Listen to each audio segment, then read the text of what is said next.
So, what we want to do? We can do a wrap up real quick of the stuff from yesterday. I might need to hit the bathroom, so you might be left with the lovely vocals and dancing skills of Ant for a bit, because I have not used the bathroom in a bit. But alright, I will be right back. Be entertained by Ant. I can hear my voice in the side of the room. Weird. Entertained by me. Let me entertain you as I. Yeah, but feel free to fall down the steps, Chris. Fine. Gameplay wise, that's the bit where I'm. Hi, Nicole! So I say come 2023, Xbox is going to be in fantastic shape as far as exclusives go. They'll finally have their stable of games to rival PlayStation's stable of games. Chris is back doing tech stuff. And by tech stuff, I mean muting the other things. Alright. You want to turn this down a bit so it doesn't pick up? Yeah. For La Pod. We're talking about how Xbox finally is building their stable, other than the typical trio of Gears, Halo, Forza. True. Every couple of years. And Nicole saying how Bethesda really, that was what they needed. They needed 100%. To spend those billions to get all these exclusive things. Alright, so I guess we'll run through Ubisoft. We'll talk about Devolver a bit. Then we'll do Gearbox, which you weren't there for, but I raged at live on stream. And then probably just go back over Microsoft while we're here. Mm-hmm. And then we'll do this one as well. So I don't think we'll stick around for PC gaming show because it's never anything like groundbreaking. It's just like, here's what's coming to Steam. That's about it. Let me pull up what Ubisoft did. Pull up what Ubisoft did.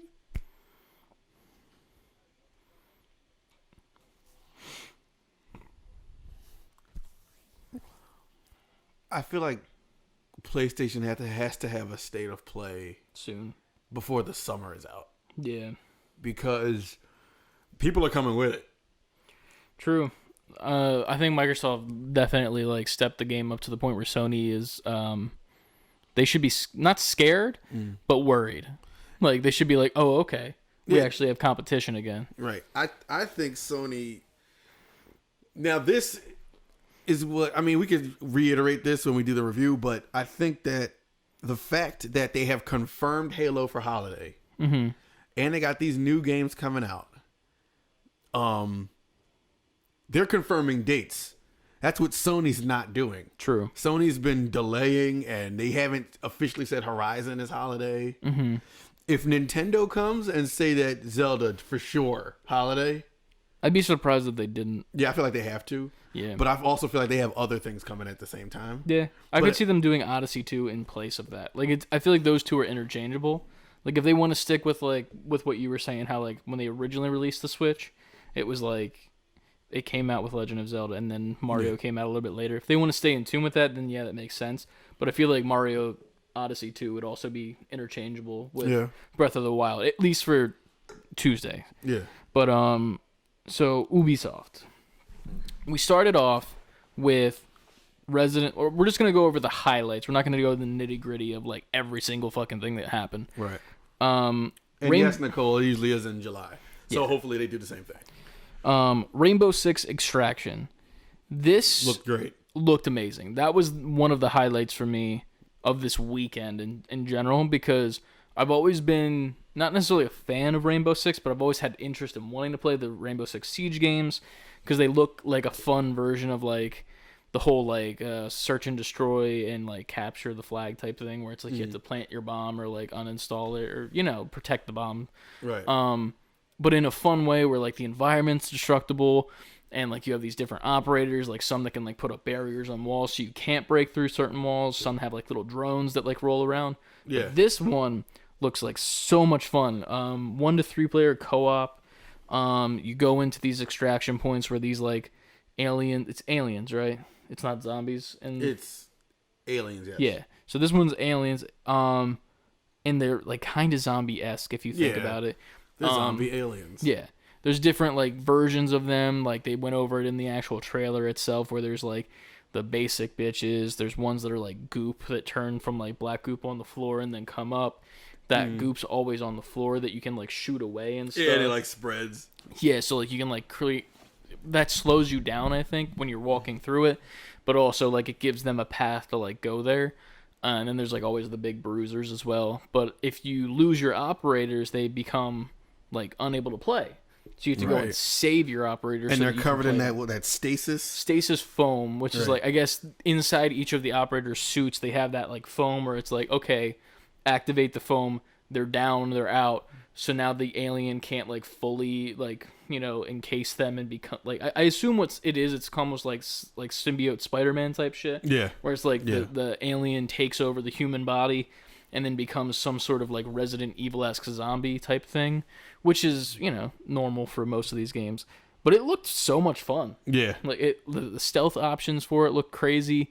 What else was there? The different gun options, and then the ways that you can like walk into the places, and like the different technology you can use against these different like enemies and monsters and whatnot. Definitely. But the enemy design looks really good too. Oh yeah. And like the cool thing was like it kept the same cool look both from the cinematic to the gameplay, because the cinematic itself obviously was gorgeous because that's always what happens with these games. But like when it went to the gameplay finally and showed us what it was about, it looked on par with the cinematic. Yes, and yes, like straight up, like I was having a great time with it. It looked so fun to sneak around stealthily with a team online at the same time. I don't think I've done that playing online. So for me, I'm very, very interested in doing that. Yeah. I'm so used to like running and gunning, you know what I mean? And the cool thing is you can do that if you want. Like if you want to play stealth, you can. If you want to run and gun, you can as well. It just depends on what your style of play is and what you want to do, which is neat to me. That does come out on all systems: PlayStation 4, PlayStation 5, PC, Xbox One, and Series X, and that should be September 16th. So it's you're just killing it today. I know. Right?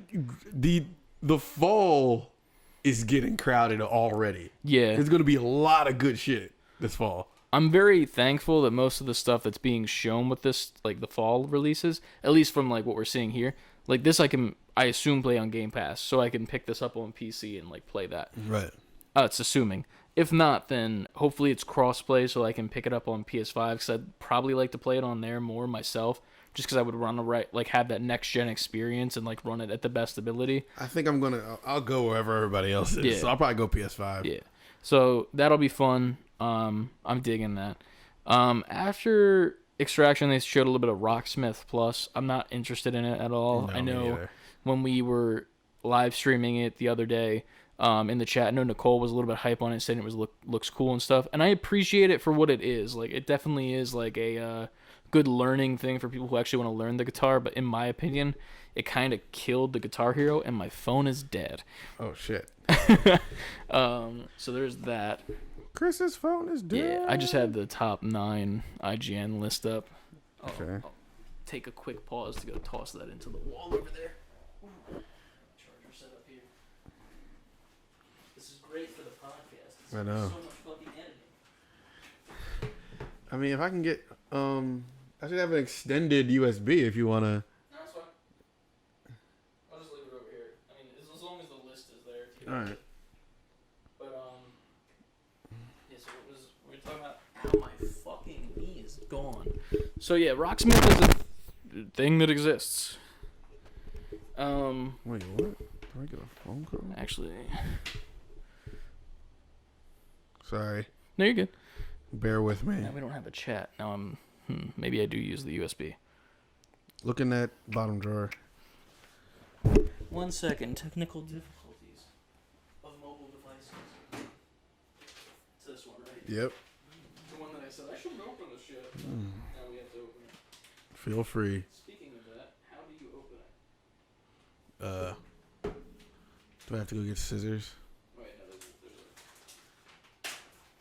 there's it looks like one of the ones where like you like pull the top Yeah. off, you know? Leave that there for now. Put it back in when it's done.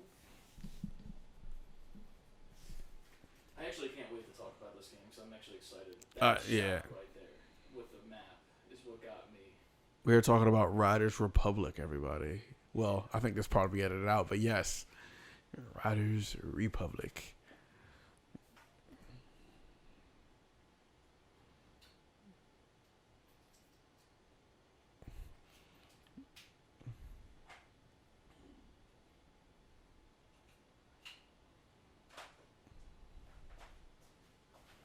Is your charging while it's in there?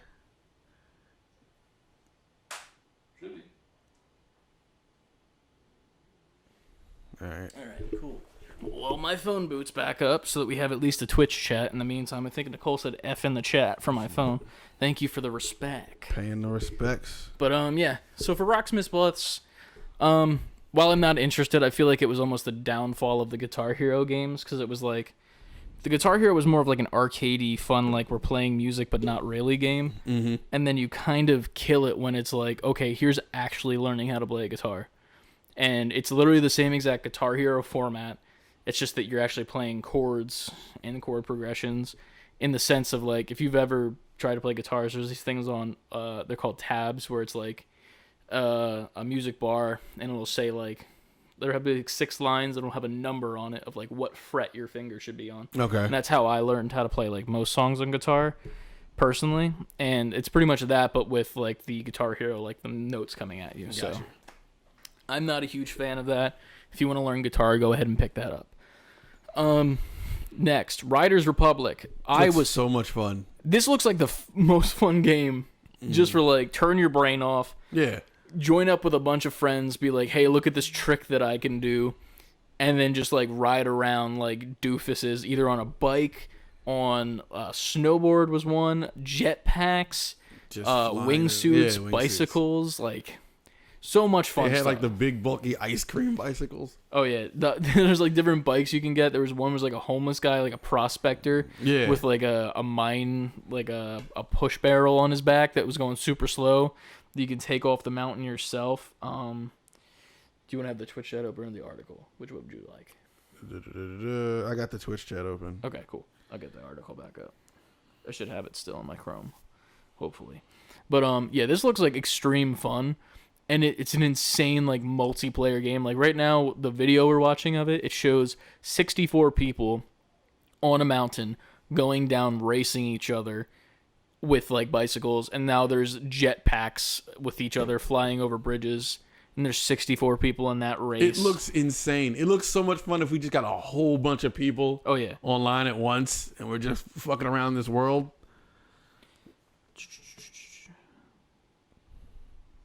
But I really like this. The biggest seller for me was the exploration mode that they showed, where it was like it's an open world and you can just go wherever you want. And it showed like all the different areas of the map, and it had like a quick like a little like white logo for all the different players on the map, and there was like a shit ton. Another fall release. Yeah, September 2nd, 2021. And then here's the dude, the guy who was presenting. It was funny. I'll throw the tweet up on the YouTube video version of this. His girlfriend tweeted out and was like, "That's the face that I get to sit on." And I was like, "That's wild. That's wilding out for your husband who works at Ubisoft." And then I look at her page. She also works at Ubisoft. So how are they getting away with that? I'm like, okay, cool. Y'all are just, wilding out at Ubisoft. That's cool and all. What was after that? This was the Rainbow Six Siege. They showed more Siege stuff with like a new character. They also showed some stuff with Ubi Forward, which was like a bunch of like additions to current Ubisoft games like Trackmania.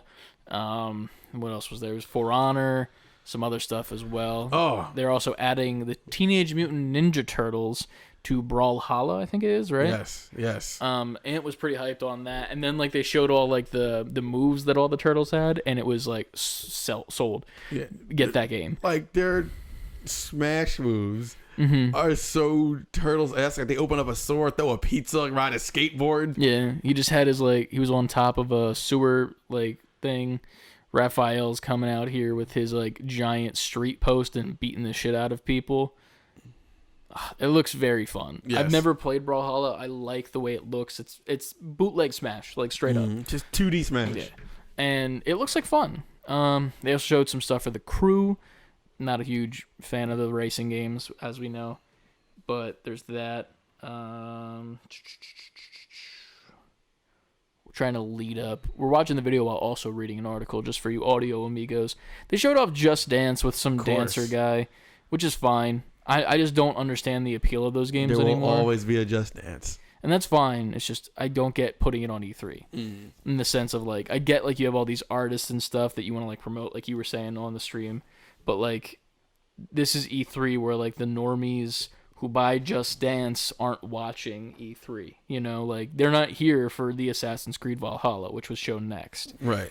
I will admit I did play Valhalla a bit, obviously. We know this from TikToks and other stuff.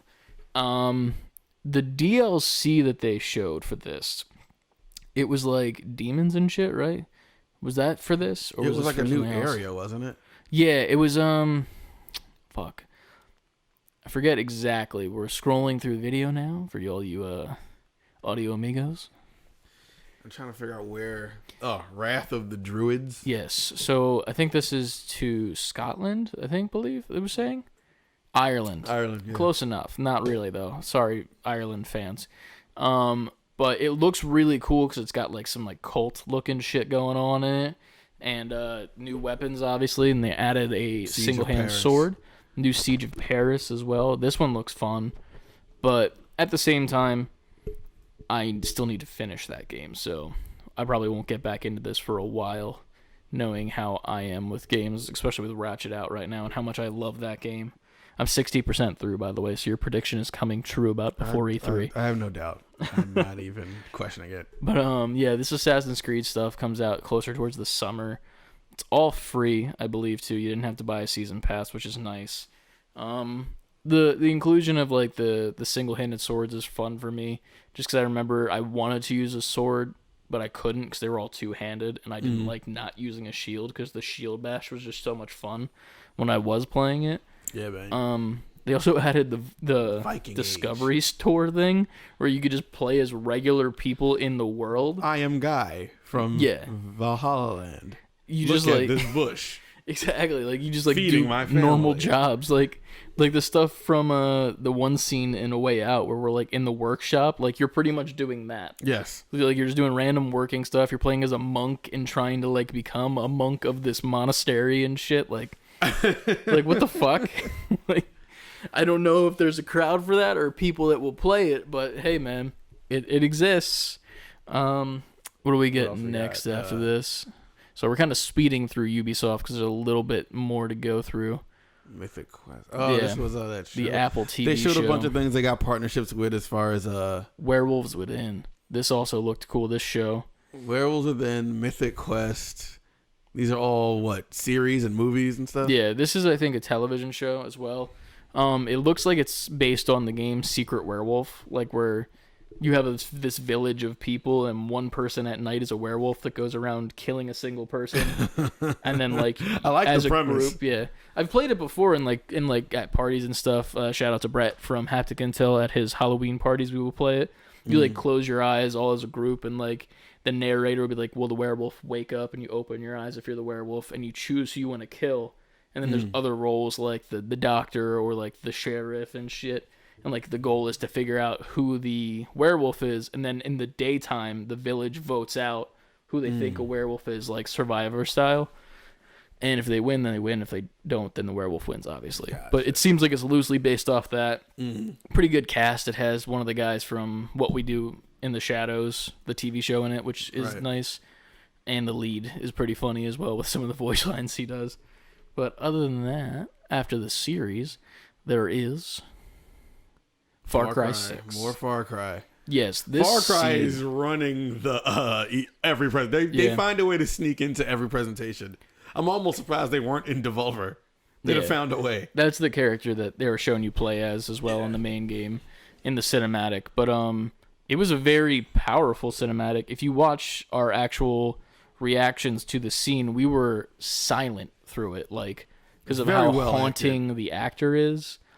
He's very good at what he does. And then the ending of that scene was very... It reminded me of the scene from Call of Duty Modern Warfare 2, where you come out of the elevator. Yes. It reminded me a lot of that, because I was like, oh, God. Except for, I guess, you're not the one who's doing it. Of course. So there's that. But yeah, this scene was 10 out of 10. It shows us a little bit more about the character that we're going to end up playing as eventually, which we saw more in the stream later today. What was that, Microsoft? Yeah. We saw her like with like the jetpack booster and shit, which we'll get back to later on. But yeah, overall, Far Cry 6 is making me want to play Far Cry. That's all I can say. Yeah. But what do we got after Far Cry? Gotta get past the mass shooting in the video and the guy. Can we just talk about how the dude looks like a Far Cry villain? Like, he does. He had like the director of the game sounded like a Far Cry villain. There was also some Far Cry things shown where you play as the villains of previous games. Right. I still don't understand what that is, not being a Far Cry guy. But yeah, that's a thing. Far Cry 3 Blood Dragon is also a thing. I don't play enough Far Cry to know what that means. But it looks neat. You get to play as those other villains. That whole scene was very trippy and like almost magic infused, which was kind of weird. Mm-hmm. But the next big thing, which was leaked before the show, Mario and Rabbids 2. How do you feel about Mario and the Rabbid connection? I've never played the first one. Okay. The gameplay looked fun. It's like a tactics strategy game. It looks cool, has that Nintendo flair to it. Like, no one's better at expressive characters than Nintendo. Like, and I think I will say it made me want to try the first one. And then right after this, I noticed they put the first one on sale. It was like $15. That's not bad For a Switch game, that's not bad. They never go Especially on sale. With Mario. Especially with yeah, exactly. So if anyone wants to try the original Mario and Rabbids Kingdom Battle, it's $15 right now on Switch. Yeah. This second one, shit, I just turned off the television. I don't know how I made that mistake. It looked cool, man. I mean, it was very funny to me. The main thing that I got from it was the at the end they had like all of the characters with their guns. Like Mario has guns and like Luigi had like a bow gun and shit. And it was very funny to me because they look like the Power Rangers weapons.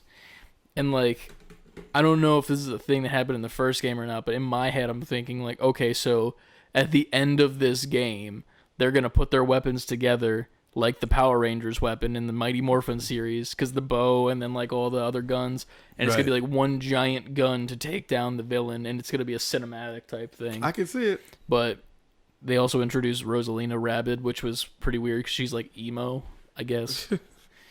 She just doesn't have time for this shit. Neither does my mic, apparently, that keeps falling. It's got that limp syndrome. But yeah, I mean, it looks okay. I'm not I don't understand the appeal of Rabbids, personally. Apparently, Rabbids are the other half of the globe's equivalent to Minions for the U.S. That's what it seems like.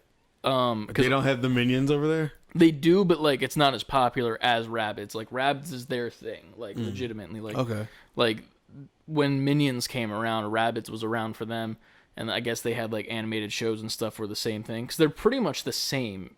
They don't really say words. They have their own language. They're wacky. They get hurt on purpose, and like they just look overall goofy as cartoon characters. So right, it's the same gist as Minions. That's why maybe I don't like it, because I hate the Minions. I think they're annoying. But yeah, I mean, it's gonna be so many 7-year-olds in our emails now. Yeah, no, right. Talking Sorry shit about the Rabbids. But yeah, you don't like the Minions? How could you? What Mario about and Steve? Rabbids Sparks of Hope is what the new one is called. Yeah. Did we get a release date for this, or no? It just was an announcement. You can pre-order it, right? Don't think so. Maybe it was at the end of this part, because they had the director talk about it, and he was like hype. There was a part in that where they yanked this gun out of his hand. Oh yeah, that was so weird. Like if you watch it back, like they violently rip this gun out of this man's hand, and it's just like they never address it. Yeah, it was like a Mario themed gun for something. I don't know. It had like Mario like 1-1 on it, I think, like the level. And he was just holding it, and they yanked it out of his hand so violently that it was like, what the fuck just happened? Like, why would put that clip in here? Yeah, I'm gonna have to add it. I'm gonna add our reactions too, because like the reaction that we had was like, what the fuck was that? Like, that was a cool thing. Wait, I want to like just pause on it. It was a very impressive gun. Yeah, it was cool looking, and then they just yeeted it out of this man's hand. Poor guy. He looks like he's having a great time, though. But yeah, it has like Mario 1-1 on it. I think it's probably a gun that's used in game, most likely. Yeah. Maybe that was their way of saying like this is a spoiler. I don't think so, because they showed it with the Rayman, not the Rayman, the Mario rabbit earlier when they first walk into the office. This is the gun he's holding. It just doesn't have the 1/1 level on it, and that's it. I will admit, I love that the barrel is the pipe. That's cool. I never even realized that. Yeah, it's like the green pipe that Mario goes down is the actual like nozzle, or like where the bullet would come out of, which is pretty cool. Yeah. So Mario Rabbids. Are you gonna get the first one, do you think, or no?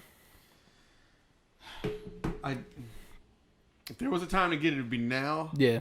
I don't know, man. I have a million things to play. True. That's why I'm trying to slightly speed through this so you can have some time to play Ratchet and Clank today. Because you need some time. Once you leave it. Is my mic been backwards this whole time? The world may never know. Oh, well. Y'all heard me. I talked loud enough. I don't know, man, because once you leave, I feel like I'm going to try to creep down here. And then, like, my family's heads are going to poke around corners like, oh, you're not doing things? All you got to do, this is all you got to do, just bring Trenton down with you and just make it into, like, a movie thing, and he'll, like, watch it and have a good time. I'll have him watch me. Because it's really fucking good. Like, it's amazing. But, yeah, man. So that was a cool thing. What was after Mario? Was it more stuff? Do we have more stuff? Let's see. That's Mario and Rabbids. Oh, there was one more thing.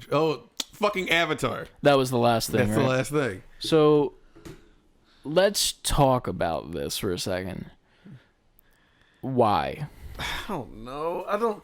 I just feel like it's not the time. Yeah. Like, here's the thing. We wait till the Game Awards, Ubisoft shows this off, when, like, we're closer to the actual movie, because I'm assuming the movie is going to end up having a trailer at least by end of year. At least, right? They got to put a step on it now. You didn't show this. So, like, if they waited till at least Game Awards time, I feel like this would have been more welcome. Twitter exploded when they showed this Avatar game. And not People in a good way. Were pissed. Like, they were like, why is it not Splinter Cell? Everybody wants Splinter Cell. They've been wanting it for years to bring it back. And, like, I'm not a Splinter Cell guy. I don't know the hype behind it. That's fine. But, like, I feel like that would have been way more welcome in my eyes. It's just legacy Ubisoft. Like, I wasn't even a huge Splinter Cell. Like, I played it before. Yeah. I don't even think I owned it, but I played it. So, for me, it's just like, for the fans of it and for Ubisoft, pretty much legacy.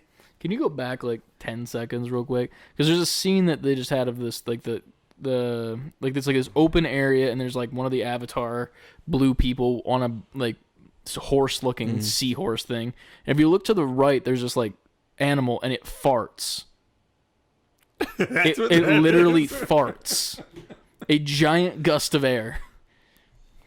What the fuck? Farting confirmed. But the thing that I'm most annoyed about with this game is, like, we didn't get gameplay. Like, if we got gameplay, I wouldn't be mad, because I'm like, at least we know what the game is. Like, it's weird to be like, okay, here's an Avatar game from a property which we know obviously is not dead because of how many sequels were confirmed and paid for by Disney right now. I feel like it's dead in the consciousness of the people. Exactly. Though. But if you show gameplay, though, then people are like, okay, this looks interesting to play.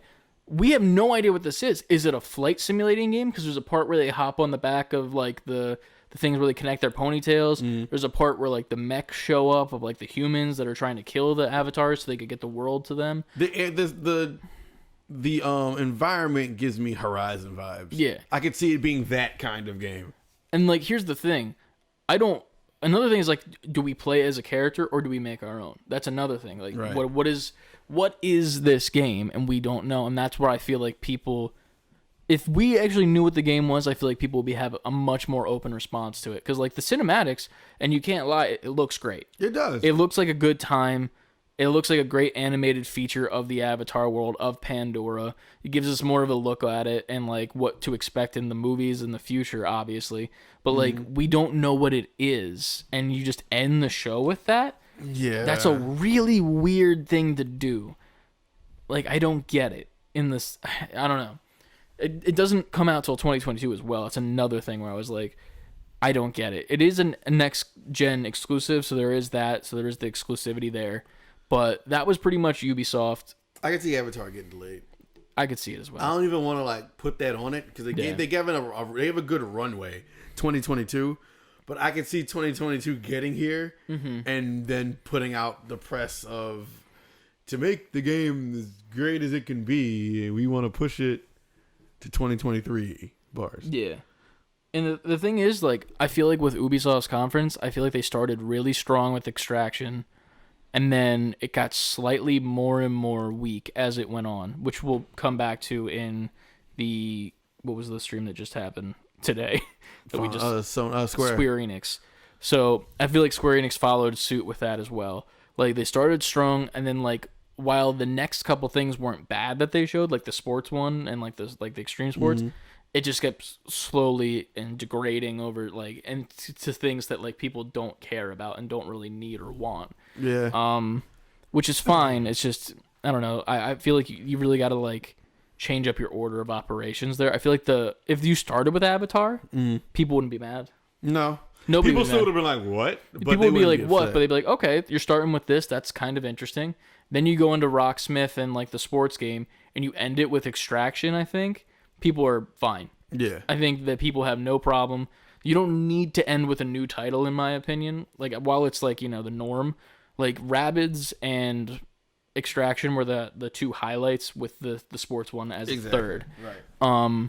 Other than that, let's move on to Devolver. Let me pull up a list of them. I don't even know if we want to pull up the live stream because it's so fucking, like, out of left field. Like, it's hard to even know what games they were showing. Sure, but I just need a rundown of it. Yeah. I'll pull that up digitally. How you guys doing in the chat? Cole says, low key, she was going to say Horizon style would benefit from that. For like that, the Avatar game. Yeah. I would dig it. Agree. I would agree. All right. So I'm pulling up the list right now, and it's pulling up if you can. I think they did it on their own, maybe. Yeah, I'm gonna have to go back to it. So there is some drama around Devolver. I think yesterday when we were watching Devolver, that was Nicole's first time watching a Devolver stream. I think it's that one, the Max Pass one. Well, it's in the beginning, but I just wanted to see yeah. if they just had the games here, but no, they have 3 of them. But they have the all trailers one if you just want to do that. Where? It's the 4th one. Oh, all right, yeah. Bet. Cool. So there is some drama around one of the games. We'll get to that when it shows up in the video for us to talk about it. I want to get this out of the way. I love Devolver. Every single time they do a live stream, it's always like zany and wacky is what I wanted to say. And I said wany. Here we are. It's a new word. Devolver made it. But it's always that way, and it's always great, in my opinion. So it's beautiful. The first game they started off with was this one. Shadow Warrior 3. Shadow Warrior 3. It's pretty much, imagine Doom if it had a like more bright color palette that's like neon. It's Doom, but if you go outside. Yeah, pretty much. You're not in hell, but it's Doom. And it looks really fun. I like the grappling hook thing that they're using. I like the melee sword option. The freneticness, the speed of it. It looks like a really good time, and you're kicking people into like spikes and shit to like kill them, almost like remember Battle Bots? Yeah, like that shit, like where you would knock it into like the wall with the spikes and whatnot. Like it looks like a really fun time, just fast paced, first person shooter, obviously because it's obviously always first person shooters. But it looks like a good time. The monster designs are cool. There's like these big monsters in this scene where they're sitting in giant floating soup bowls. Don't know what that's about or if this even has a story, but if it does, I'm very interested to see what it is. Me too. But yeah, this game looked like a hell of a lot of fun. Did we get a release date for this at all or no? Let's see. The fatality stuff that they do is very fun too. Like there's like close-up animations of kills, which is very much copied off, not copied per se, but like Doom-esque. 2021, so this year. 2021 PC, Xbox One, and PS4. So not next gen per se, but still pretty good. Next title that was shown was this side-scrolling-esque like Bushido sword fighting game. It looks really fun.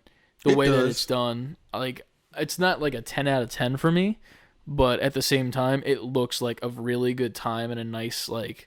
I wouldn't even say turn your brain off, but like, it reminds me of Ghost of Tsushima. If Ghost of Tsushima was similar, thinking the same. It looks like if you wanted a side-scrolling version of Ghost of Tsushima. Yeah. Like a quicker pace, side-scrolling action Ghost of Tsushima.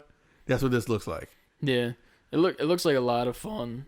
I love the old VHS thing where it has like the little like white speckles of dust. 2022 called Trek to Yomi.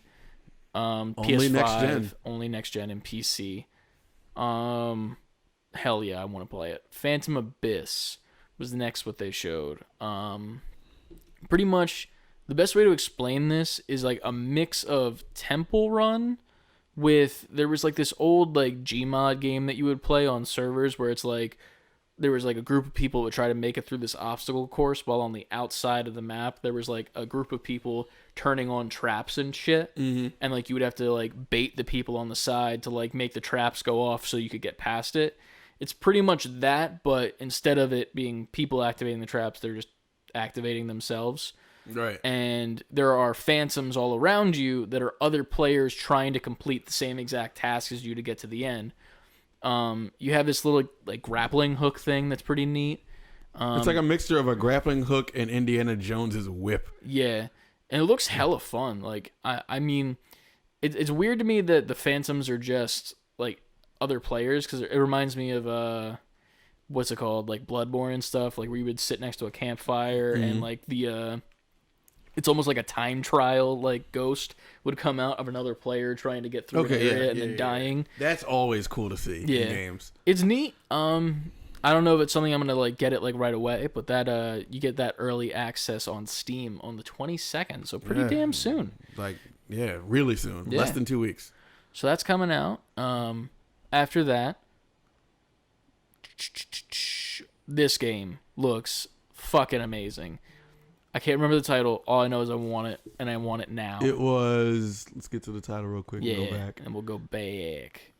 Did we skip it? Because this is the bird. Wizard with a Gun. Yes. Wizard with a Gun, Switch and PC. Now, the comparison I made when we were live streaming, this reminded me of the one game that was shown at the Summer Games Fest, where it was like animated with the puppet style, and it was like that darker tone, almost looked like a like Bloodborne type Dark Souls feel. Right.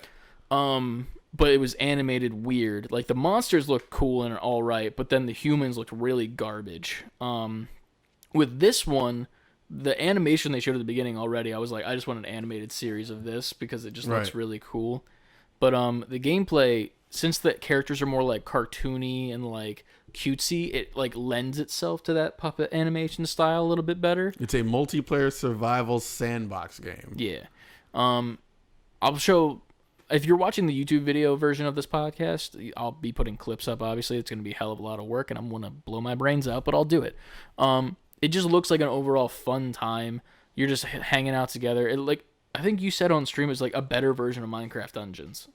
Yes. Yeah. That's what it looks like.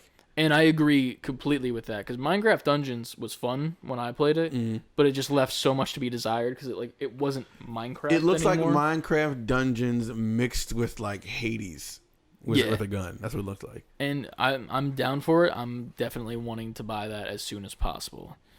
The next one was... I'm really looking forward to this. Yeah. Death's Door. Death's Door. So you play as like this like little crow or raven type thing with a sword, and there's just a bunch of doors that open with enemies, and you just roll around with a bow and arrow and sword, knock their bullets back, just run and gun, beat 'em up style almost. It is... It also has like a Hades vibe. Yeah. But it looks like Zelda, like old school overhead Zelda mixed with Hades style gameplay. Quick, frenetic, overhead action. It looks really, really good. Art style is great. The humor in the game is really great. The characters look good. There's like a cellar that you go to, like in a house where it's like a merchant, and it's like a human body, but there's an octopus on his back that's wrapped around, like puppeting his joints. And like when the raven goes to talk to him, he says, "Hello there, fellow biped," like to like as if he's the human. Just to like, which also reminds me of what's it called? The Octodad thing. Oh shit! Remember that game? Yes, I do remember that. So like he was like trying to blend in as an actual human, but he was an octopus in like a suit.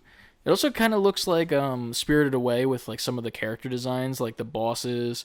Like these boss fights remind me of old school Zelda. Yeah. The big-eyed woman reminds me of the Spirited Away character, like the big-eyed like wizard lady with like the warp on her nose. That's where I was thinking of it. But like the art style itself, if you go to their website, it's a great time. It actually moves with your mouse, but that comes out July 20th that you can pre-order it. So Xbox and PC. Yeah, I'm getting it on PC obviously, but this next one we shit talked and then we immediately were like, wait, this is actually interesting. A card-based Odyssey. Yeah. So you're playing this card game, and then like you constantly keep looking up from the table, and there's like this face and like hands and dude who's like giving you like weird looks and stuff while you're in the dark, and then there's also like it's called Inscription, and there's like mini games and shit that you have to play off to the side. It's like you're playing the game at the table, but also playing a game outside of the game you're playing at the table. You like get up from the table, walk away, and like do like this thing with like some like locks, like you had to like put puzzles it in. And everything. And then there was another thing. There's actual live action video or something that was in it. I forget where it was. It's coming up in the trailer, but it's overall creepy as hell, and I don't understand it, but it makes me want to play it more. Right. Like, there's, like, found footage clips, like, that you're looking at and watching while you're playing this card game against this, like, in-the-shadows creature person. Like, I don't know, man, but it looks like a good time. 2021, it doesn't say what system it's on yet. I'm assuming it has to be PC, because it just fits well with that, in my opinion.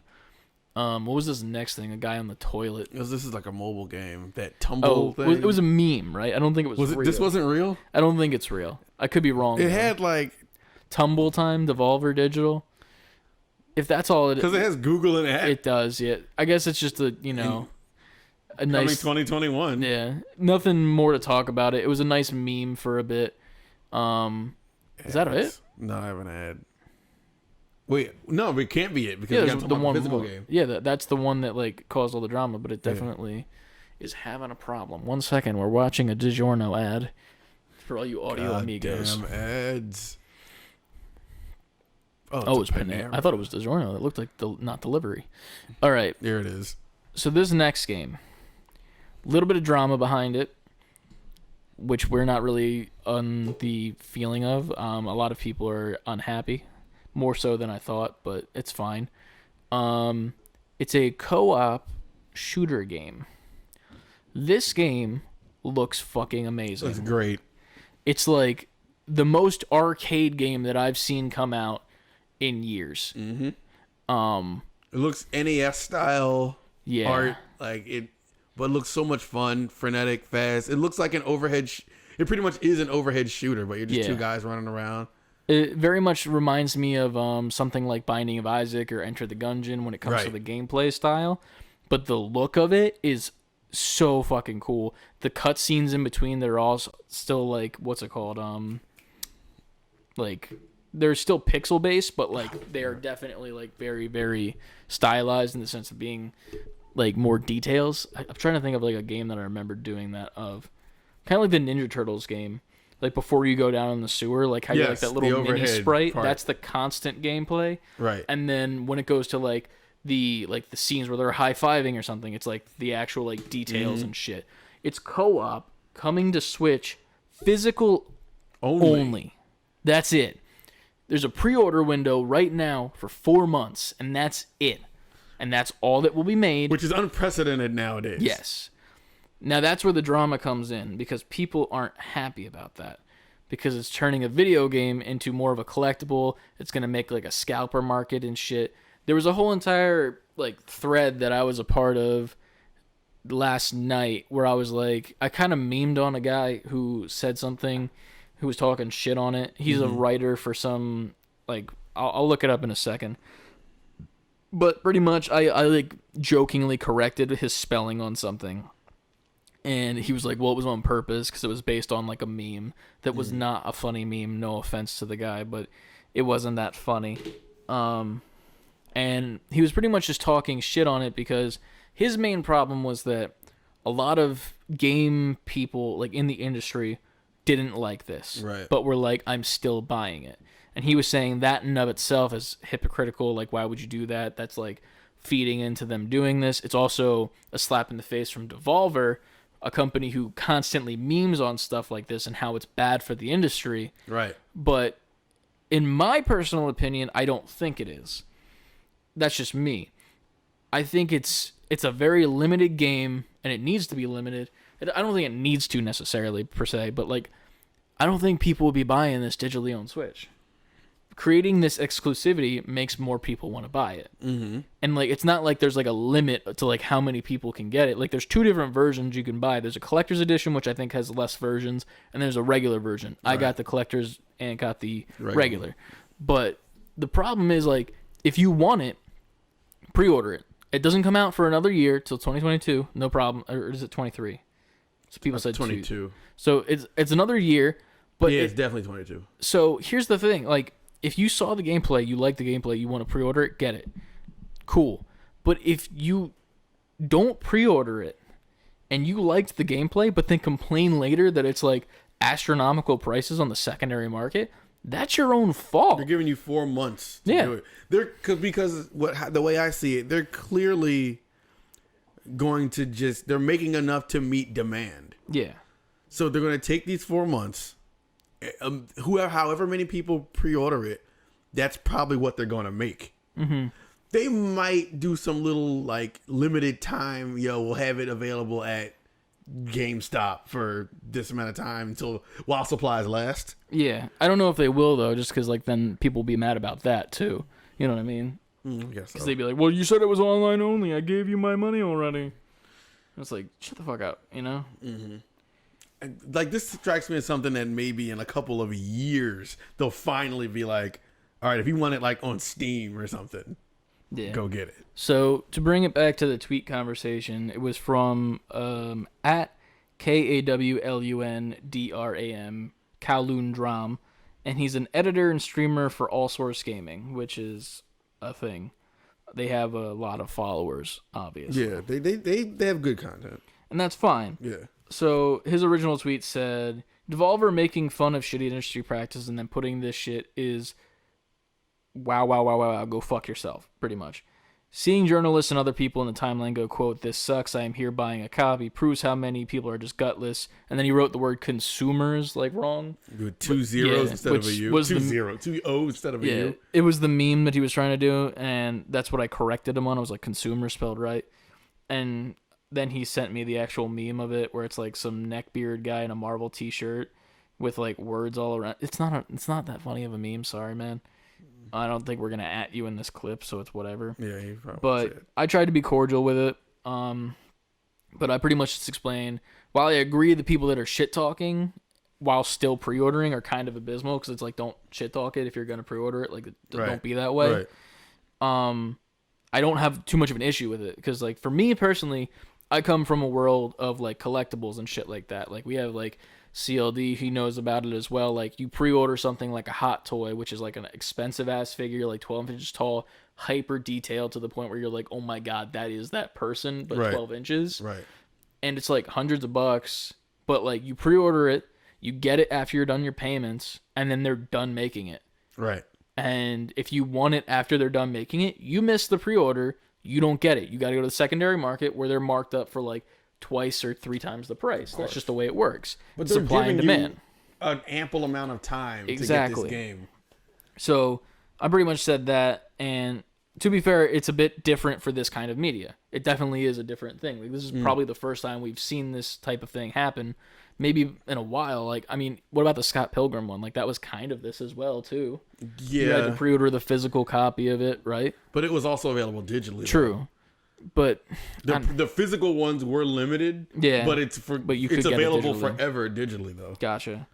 And then he responded back to me after I said that, and he said, "I would absolutely like to buy and play the game, but the practice is too abhorrent for me to ever get behind. Basically, creating a game just to appeal to the collector's mindset is an outright disgusting." I don't necessarily agree to that, because I don't think regular people would buy this game. Creating that collector's mindset behind this makes the want there. Like, you look at this game and you think this came out in like the early 80s or the late 80s, 90s. Like, you're like, oh yeah, this is like an arcade cabinet game. Right. Nobody's buying that game today when you have Ratchet and Clank out and Mario Odyssey and Breath of the Wild 2 coming. You create something behind it like a collector aspect, people want it. People need to know, like, the people making this game need to know that people are going to buy it, because like kind of how you just said, if it was released everywhere like a regular game nowadays, honestly, like, me being in that lane, like, because I'm from that era, people like me would of course get it. Yeah, but would you get it for $30? Would you spend $30 on a game like that if it came out regularly online? Probably not. I don't think. Probably, from what I'm seeing, probably not. I think the only reason that it is $30 is because it's physical. Yeah. If this was digital, this game would be like $14.99. But they probably know going in that the overwhelming majority of gamers aren't checking for a game like this. Exactly. So they created something specifically for the demand of the people who want this type of game. So if they only get 1,000 people who buy it, which is not a lot in game sale standards of today, at least they know, okay, we only have to spend the money to manufacture 1,000 copies. Yeah, and that's the thing. Like, if it didn't do well on the pre-orders, like, obviously we both pre-ordered one, but like, if we were the only 2 people to pre-order it, obviously that's a good thing for them, because it's like, okay, well, we're not going to overspend for making this game, no problem, easy peasy. Right. But now that they know that there's the interest there, maybe this comes back in the future as a remastered version online. You don't know. Like, that's the thing. While this version specifically will be physical, that doesn't say anything about the future. And if you want it, pre-order it. That's the thing. That's the simplest thing. If you want something and it's not out right now, you pre-order it. That's what I do with action figures that are like should be on Target shelves, but people are abysmal. That's what people do with Pokemon cards prior to that being abysmal as well. We're in a world right now where the collector's market is what you have to feed to. The thing is, though, that it's not really a collectible item as of this point, because you can continually pre-order it. If you want to buy 100 fucking copies then wait until it's not available anymore, you can. And you're smart for that, because then people are going to want it because they're being abysmal. And they're like, well, I'm not doing this. But then they're going to see all the great reviews from it if it is good. To be fair, we don't even know if this game's good. If it gets it's just reminiscent of a time that that you can relate to, and it just looks like fun, like, turn your brain off, let's go gameplay. Exactly. And here's the thing. If it's 10 out of 10 and you didn't buy it and then you complain, your own fault. And that's fine. You can listen back to this clip right now. If you thought it was abhorrent behavior, that's your own fault. You're not feeding into something by buying a game that you want. While, like the one with the art book is probably going to end up selling out at some point soon. Most likely not anytime in the next week. But, like, it'll end up selling out. But the regular version will still be available for the next 4 months. Get it if you want it. It looks like fun. Right. Cool. Like Nicole said in the chat, it's honestly such a smart marketing strategy, though. Yes. Business-wise, of course. Of course. And Devolver is one of the smartest companies there is. Because literally, every single thing that they showed was amazing. Compared to what was shown after them, which was an official E3 fucking conference. Yes. Theirs wasn't official. This wasn't even a part of E3. It was just, like, E3 is happening, here's a Devolver digital thing. You know when to strike. If you're in gaming and you have things to show, even if you're not a part of E3, you should definitely throw your presentation in the mix. Yeah. Because everybody's eyes are open and ears are open to gaming in that moment. So, moving on from Devolver, because I love Devolver, and everything they showed was great. I want every single one of their games. Gearbox. Now, I had to kind of tune out when Gearbox happened. I checked in on the stream really quick after I tuned out before I left the house, but all I know is that, was it Homeland? What's it called? Dude. I'm going to let you go. They showed it so many times, I couldn't even tell you specifically the name of it over and over again, because I just did not care. Let's pull it up just for shits and giggles, I guess. Yeah, the PC gaming show is on, but it's nothing worth a damn. Gearbox standalone? I guess not. It should be. It's just they have it with Ubisoft. So you have to skip forward eight hours. Fuck that. Let me just pull up a list, maybe. I don't even know if we need the video up, to be honest with you, because it was shit. All right. Gearbox. Just just do that. I'll just pull up IGN's list because, they're all reliable. All right.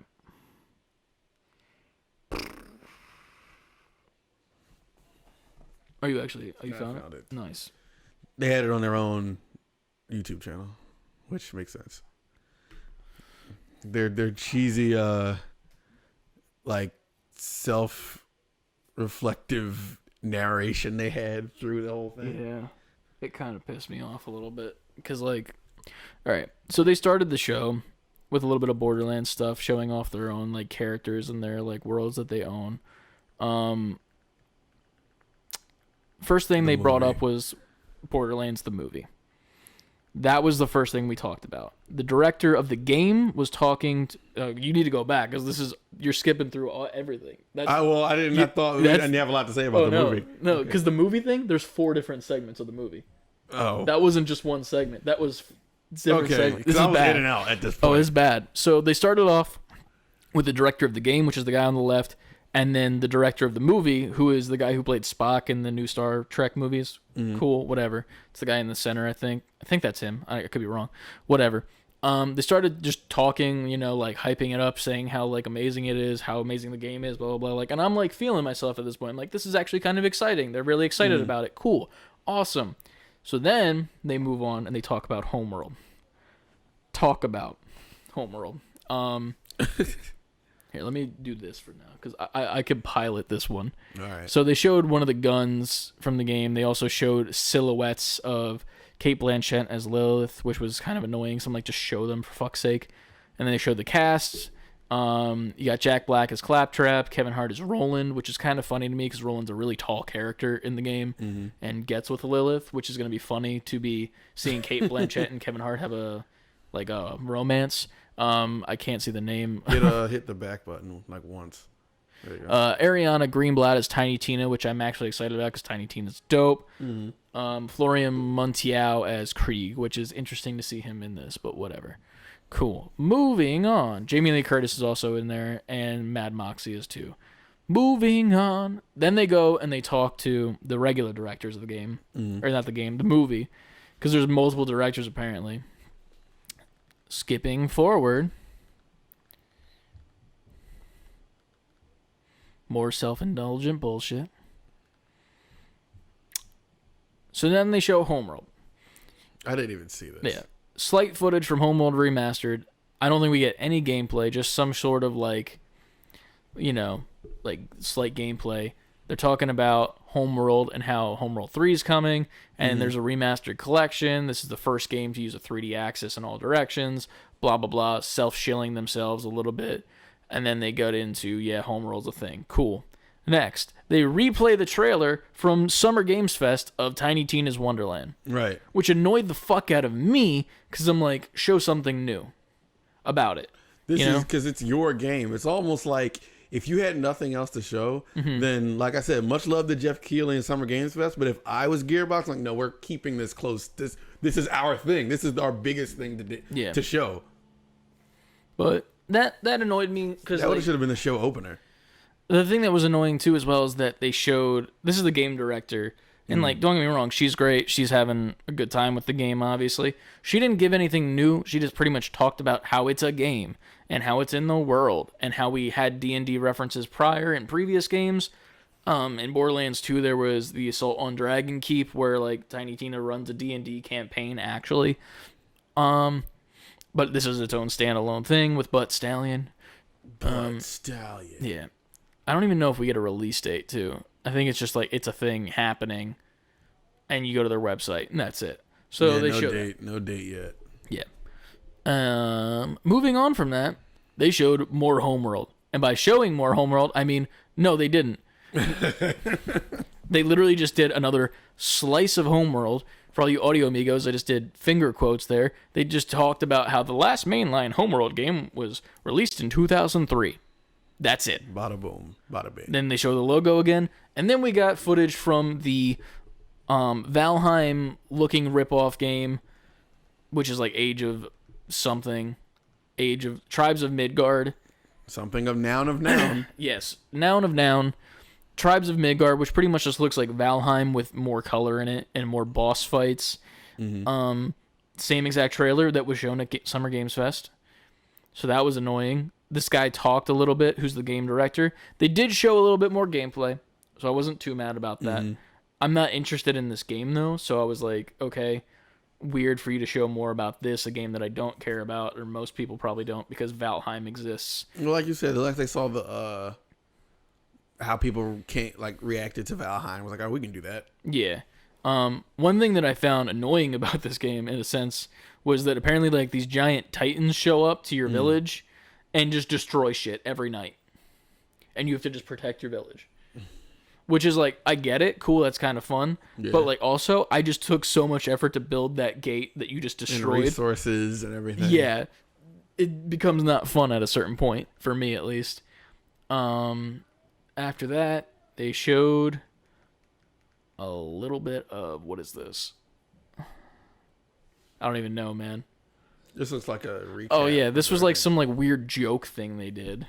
Where it was like random like funny jokes that weren't funny. It was like, knock knock, who's there? The commando who? I don't know what you're Axton me for, because Axton is the name of one of the guys from Borderlands. Boo, Patrick meme. And then help, I've God fallen and I can't get up. That was another thing they showed, Godfall, which I don't like. Yeah. And their big thing in Godfall was like, now on PS4. Yeah. Like, what? That's another thing that we'll get to, because there was a tweet that literally summed up that. So this was the last joke that they had. Claptrap, Tiny Tina, and Mad Moxie walk into a bar. Wait, I think Moxie owns the bar, so why would she be walking in there? She already be there. Isn't Tiny Tina old enough to drink? Maybe it doesn't matter of space. Also, what's the punchline? And how is Claptrap walking in? I'd say he's count more as a unicycle. That's a direct quote of what they fucking It's put up on there. the screen as we Why? record this. Why? Gearbox University, yet again. They keep showing that. Oh, yeah, Godfall. And then we get to I thought we Godfall. missed Godfall. No. Okay. Godfall was next. To sum up what Gearbox did, in E3 2021, they took a PS5 game and made it go to PS4. That's someone in the chat that said that for the live stream, and I lost the username because I couldn't go back and find it. But, like, I remember quoting that specifically when we were live streaming, and, like, it was up there on the screen as well. Why? I don't understand it. Like, maybe Godfall is a good game and they just wanted more people to play it, but with the way the PS5 market is right now, they don't have enough people playing it. But, like, I don't think you do that after the game's fucking released. It can't be, now granted they showed a little bit more things, but that can't be a main announcement. It can't be like, you can't put all this fanfare behind, and now this next gen game is now also on previous gen. Yeah. Dust off your PS4. Like, get ready to blow a Nintendo 64 cartridge again because Right. it's coming there. Like, Right. you don't do that. I don't know. It's a weird. The selling point on Godfall initially was the fact that it was on PS5. Yeah, and now there's no selling point for me. I remember the main thing I was focusing on was the collectibles that the director or the technical producer had in his background, which were pretty cool. He had like a Rick and Morty Monopoly. That was pretty neat. And then they showed more Godfall stuff, even though it's really not. It's just the same cinematics that were shown that they just interwove with him talking. Homeworld. And then we went back to Homeworld. Let me go back so I can read the slice of Homeworld. So for this one, the original Homeworld was awarded Game of the Year by IGN and PC Gamer. That's crazy. So that's a thing. Then, after that, they showed more memes about their games of, like, different Easter eggs and stuff in Borderlands 1 and 2 where, like, a guy falls downstairs and, like, that happens. And then they ended the whole entire stream. Instead of showing a game, they showed Kevin Hart. I didn't even know about this part. So now here's the thing that made me mad. You showed Kevin Hart, but you didn't show him in his fucking costume in the movie. Why didn't you show him in his outfit? Apparently, he's in the outfit underneath his jacket. So Wait, did they go out of their way to say he's in the outfit? He said that. He's like, you don't know what's underneath my jacket. I have my whole costume underneath here. What's the point of saying it at that point then? To piss people off. And guess what? It worked. So that's a thing. He just pretty much just like sucks off the director of Borderlands and like talks about how good of a character Roland is, which To be honest, yes, Roland's a great character. No shade whatsoever. He pretty much just says, you don't know what he's doing, how he's doing, or why he's doing it. Referring to himself playing Roland. Thank you. And I'm like, wow, that's not at all helpful. Then they show this nice silhouette, which ad's going to show up in 2 seconds. These are all the characters in silhouette form. You got on the left there Krieg, then you have in the middle, you got Tiny Tina. On the right is Kevin Hart as Roland. Then you have Lilith with Kate Blanchett. And then the middle character, I can't remember the name of what she's playing. But there's that. Just silhouettes and Claptrap on the right as well. But yeah. And then they just did the whole entire thing again. Just showed everything they showed, which was nothing. They showed nothing new. They should have kept Tiny Tina to themselves. Yeah. You could still have all the movie stuff, whatever. And then after that, they could have been like, but for all the rest of our fans of Borderlands, watch this. Yep. And then show Tiny Tina. But that was it. End it. That was Gearbox. It was literally nothing. It was the worst presentation of E3 that I think I've ever seen in my life of watching E3. No jokes. Like, I'm not even trying to like meme on it. I was so mad at the end because I was like, you literally showed nothing. You gave your exclusives to Jeff, which is like, cool, awesome. Jeff's a great guy to give that to. That's a good idea. But also, no. But you only give that to him if you have other things to supplement what you gave him. Exactly. Like, it would have been different. I wouldn't care that they gave it to him if when it came to their own show, they had like gameplay, some super deep dive in that we did not see. Yeah. That Jeff had. But we got nothing at all from Gearbox. And they wasted my time. And I was pissed about it because I could have been playing Ratchet. But there was that. All right. So there's that. Then we have Microsoft today, and then what was the other one? Fucking Square. My brain is frazzled. Yeah, we've been doing. We're pretty fried right now. We've been streaming for a while, guys. We appreciate you guys sticking around. Quick side note: you didn't record the audio for the Summer Games Fest? With that wrap up, you recorded the audio because we did it via Zoom, right? Yeah. So I got to get you this audio somehow. Well, I was thinking, and we can cut this out obviously, but yeah. I was thinking that I feel like you can just edit however you're going to edit all the video and just send me the edited portions of the audio. Okay. That way I don't even have to do anything. Do that? Okay, well, when you're done with the video, even if you upload it, then you can just rip the audio. I can rip the audio, or there's nothing. What do you use to edit the stuff? Premiere. There's probably a way to do it. You can't just take the audio out? I should be able to. I just don't know how because I've never done it before. There has to be a way. Yeah. I'll figure it out though. Yeah. So that way it doesn't have to be edited twice. You just edit the video however you're going to edit it, and I just take the audio from that video. And I just have it. That's easier. Yeah, I'll do that then. I'll do that by the end of tonight, hopefully. Take your time, because then this week we can just feed the machine. You know what I mean? Like, there probably won't be a podcast, but we're just giving you every. I feel like that'll be the podcast. Like it'll be level 36, and it's gonna be like what I edited together for Thursday, and that's it. Right. I still need to edit the fucking what's it called Resident Evil video too, which comes out tomorrow, which is not up edited yet. Listen, you're getting a lot of stuff. People are getting a lot of things. Like, so yeah, moving on to Microsoft. They knocked it out of the fucking park. The best, the literal best showcase there could have been. They came out the door swinging. They came out the door knowing that they needed to represent, and they came out the door with everything being 10 out of 10.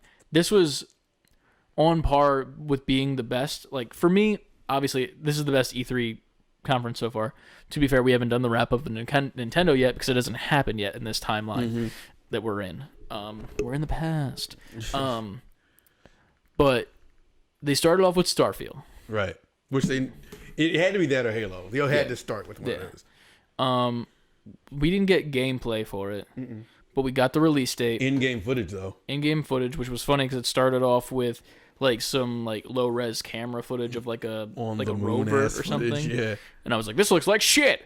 But it is supposed to do that, obviously. Honestly, it looks good.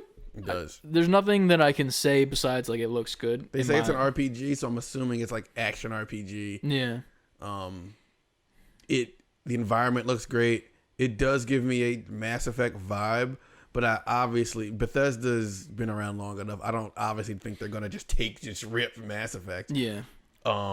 Especially given the fact that it's going to be Xbox exclusive. Like this is a big deal in gaming as far as Xbox having another exclusive and just Bethesda's first major thing under Xbox. Mm-hmm.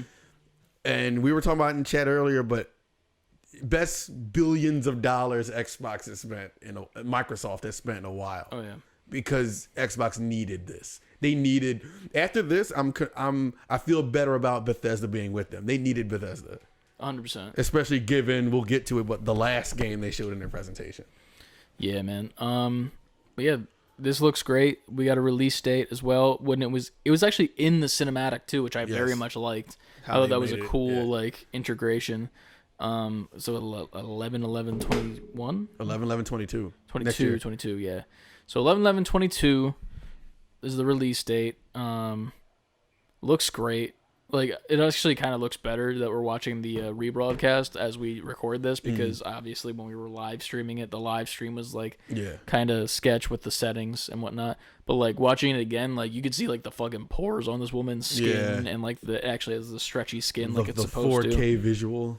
So yeah, man, that looks exciting. Comes to Game Pass day one for Series X and S and Windows 10 PC, which I not Xbox One either. So this is next gen exclusive. Yeah. It's a big deal because there's a lot of games that were poster, dude. Also on one. It reminds me of like an 80s movie poster kind of. Star Wars.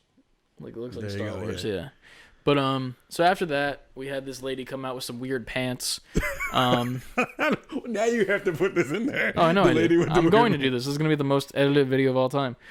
Well, no, like here's the fucking thing. If you're listening to this podcast, you can go back and watch our live reactions. Those video versions are uploaded right now on top of this podcast version, which comes out on Thursday. And there will be no podcast Friday, obviously, on YouTube because this is it.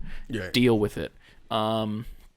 So she came out, her pants, it looked like her top button had too many drinks at the bar and was leaning on a wall. That's what my direct quote was. She looks like her pants are too big and she had to like add a button to the inside so she can stretch it over to the button. But yeah, what is she talking about? I don't know. It's not terrible. Yeah, we're just like talking shit at this woman's pants and her choice of pants. You're an attractive woman now, so you're fine, lady. She is a very attractive woman. So next we got, I don't forget. Stalker 2. Stalker 2. This was a fully in Russian title with a closed captions. Oh yeah. It looked really cool. It looks like a post-apocalyptic world, pretty much. Mm-hmm. I don't really know the gist of what the story of Stalker 1 is. I have no idea. Neither of us have obviously played that game. They just started off talk around the fire. Did we get gameplay in this? Yes, we did. Yeah. A lot of it, actually. They went to work on Yeah, they did. I remember. Just waiting. So, yeah. Yet again, I'm pretty sure I said this on stream as well. First-person shooter, yet again. Of course. Like, I have to keep reiterating it, but during stream, it looked like it was being streamed, but watching this gameplay in real time, yeah, very clear, very smooth. The fidelity is great. But, it also had some weird, like, sci-fi elements to it after you got past the just regular shooter stuff. It had, like, what looked like a head crab from the Half-Life series. And this, like, weird little dongle thing that he's throwing out into, like, space. I don't know what he's doing, per se. It looks like, That's definitely a bolt that he's throwing, right? Like a bolt. Yeah. I guess he's throwing that to, like, see those little circle things to not, like, walk into it. Not sure exactly, but yeah, it looks like fun, I guess. There's nothing like that I know about the campaign or like the story of this world, so I can't really talk on that, but it definitely looks like a fun first-person shooter with a little bit of a horror aspect to it on the back end, right, with that post-apocalyptic feel. It is strange to me that it's all in Russian though. Like, do you have to have the closed captions on the whole game then, I guess? Pretty much. It's just a subtitled ass game, I guess. I mean, that's fine. There's nothing wrong with it. It's just, it's very interesting because it makes me want to go back and see if Stalker 1 was that way as well. Honestly, don't know. But, yeah, man. It looks like a good time. fucking gorgeous. Yeah, super gorgeous. I feel like that's pretty much the descriptive term for every single game that we've seen tonight. Mm-hmm. But yeah.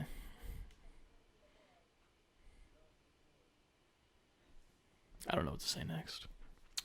Hi, Good guys. game. Stalker 2. Did they have a release date? Maybe. I think there was more gameplay than that too. They did a lot. Skipping ahead.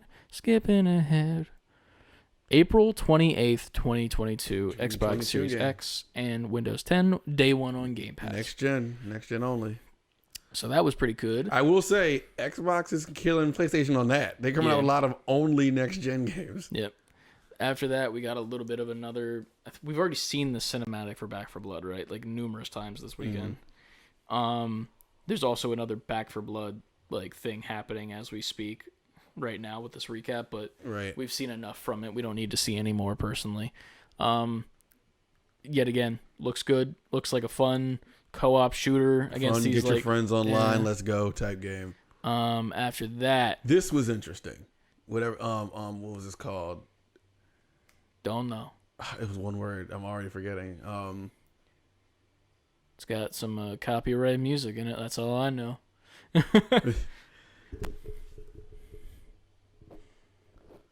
It was an open world game. I'm trying to wait till it gets to the part with the picture to show the kind of game it is.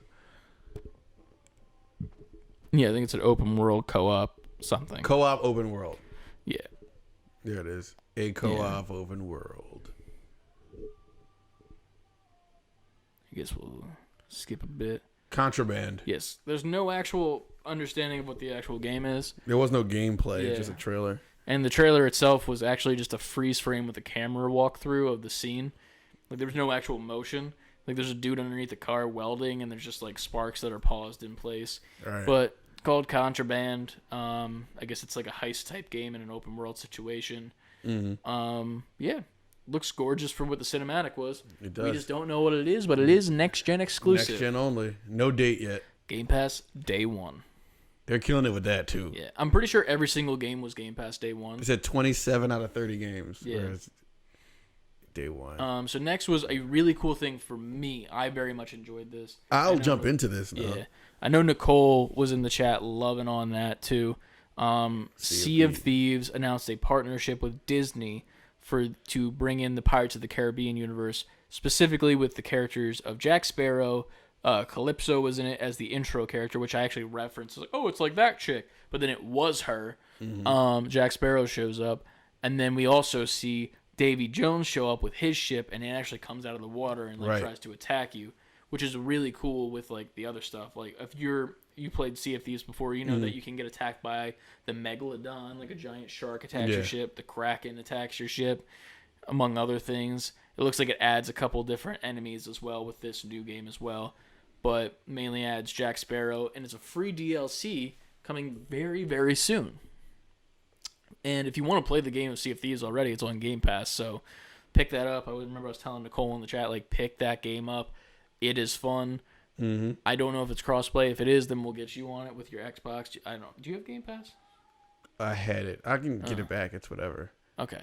Well, we'll get Ant on as well, and we'll have a nice little pirate crew. June 22nd, this month. So that comes out very, very soon.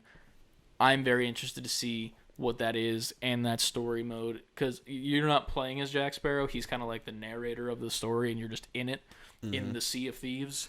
But it's very cool to give this game a little bit more life. It's already very popular on Twitch. There's a lot of people who stream this constantly. I played it for a while, and I loved it. It was just a very good time overall. Right. But yeah. Cool. Next. You got some Yakuza shit next. Yeah. This is available now as well on Xbox Game Pass, the day of recording. The entire collection of Yakuza games. Yakuza 0, Yakuza Kiwami, Yakuza Kiwami 2, Yakuza 3, Yakuza 4, 5, and 6. And including Like a Dragon. Like a Dragon. Yeah. Which has a very comedic tone to it. I've never played a Yakuza game before, but this game... People love it for its tone, though. I very much want to go home with my Game Pass and download this to play, because this looks very fun. The scene where he's, like, swiping the phone. a friend, and then, like, lobsters drop from the sky. This lady's fighting with an old phone. Yeah. But it looks like a fun time. There's a bunch of adults in diapers and shit. Hits them with a cake. Yeah, it's a time, man. This looks like a very, very cool time. There's a goth. Is it the goth chicken? All right. That was this? I think it was this. No, that was a different. No, game. that was a different game. There was a chicken in this one, but there's a goth chicken in the future. And it's available game. as of today. It's available immediately.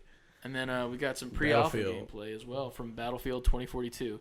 This is what sold me on this game, because personally, you and I both have not seen the gameplay, release trailers or anything like Until that. this, yeah. Until this live stream, neither of us had any idea.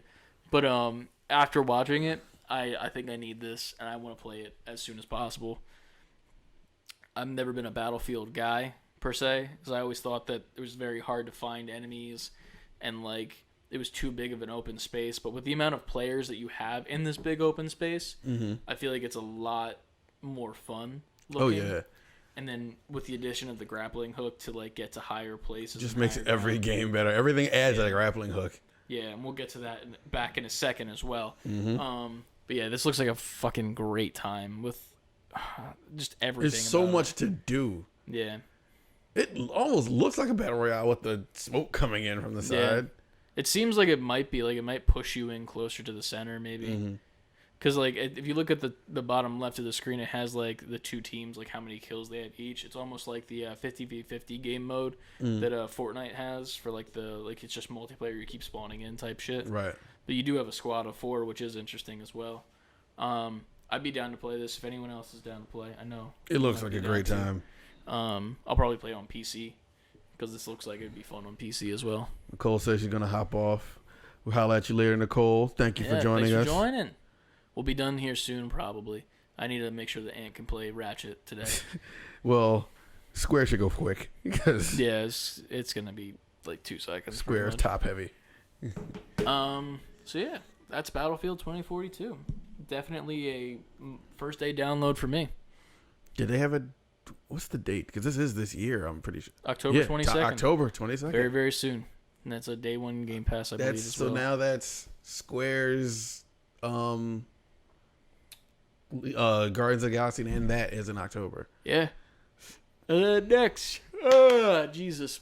Next was shown was Daisy Ridley and William Dafoe and what was the first guy's name? James McAvoy. 12 minutes.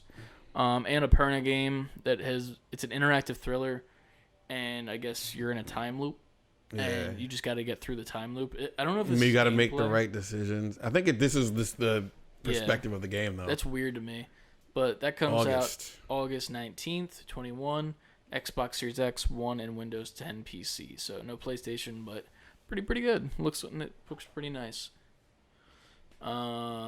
Next up from Xbox was I don't remember. Which one was this? Psychonauts? No, Psychonauts 2. Psychonauts 2 was shown. Never played Psychonauts before. Me neither. I like the overall look of it, the art style. It still does look like it's almost.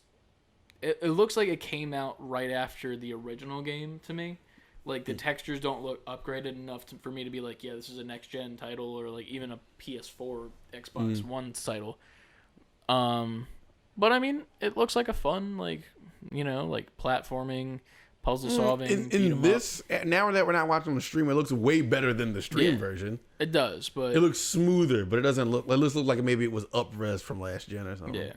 The facial animations are still rough to me. Like, it looks like they didn't know how to do facial animations, and they just, like... stuck with what they knew from the previous era of the game, which is fine if that's the style you're going for. It's just not my cup of tea. No pun intended, as he lands in a cup of tea on our screen. Chris is on fire. Yeah, omnipotent. Telegraphing everything. But yeah, I mean, I don't know if I'll purchase this game. If it's for Game Pass, maybe I'll check out the first one and then go on the second one, but I'm not too high on it. I'm not either. Honestly. And that's not even to say that it's bad. I'm just not, It's just not for us. Right. Notice how he's wearing the bite back shirt before the oh shit. The actual reveal of that game. They're good. I will say Xbox is good with that. Yeah. Little secrets in the background or in certain trailers or on their persons. Oh yeah, this was the announcement of all the shit that's coming. Oh wait, where is that screenshot of all the Bethesda games? It's right there. So a bunch of Bethesda games are coming to Game Pass. This is all that are already available, including the new ones, but it's 30 plus games, ton of them added. Yeah. They have the entire Fallout series on there. It's nuts. Yeah. All of Fallout, Prey, Rage 2, Wolfenstein. Every Doom, including our fun, like, Doom 64, which is always funny to see. Doom 1 and 2 as well. Yeah. The OGs. Dishonored series. Oblivion, Skyrim. Elder Scrolls Evil Within 1 and 2 as well. And all the Wolfensteins as well. So yeah. Tons of games. If you don't have Game Pass right now, get Game Pass. Right. You're slacking Exactly. if you have a PC and you don't have Game Pass, because for sure it's probably the best deal on PC right now. Yep. But yeah, moving on from that, there was more. Trying to go upstairs. I had to wait for you to finish your sentence so I can so I can know that can be cut out smoothly. You're good. So next up, there was some Fallout 76, a little bit of a DLC added to that. Right. I don't play this game. I don't care about the DLC. It's called Steel Rain. It's July 7th. It looks cool. It kind of like has like this armored up feeling. Like you get like these giant armor suits. It's just not for me. Not a Fallout guy. Never been, never will be.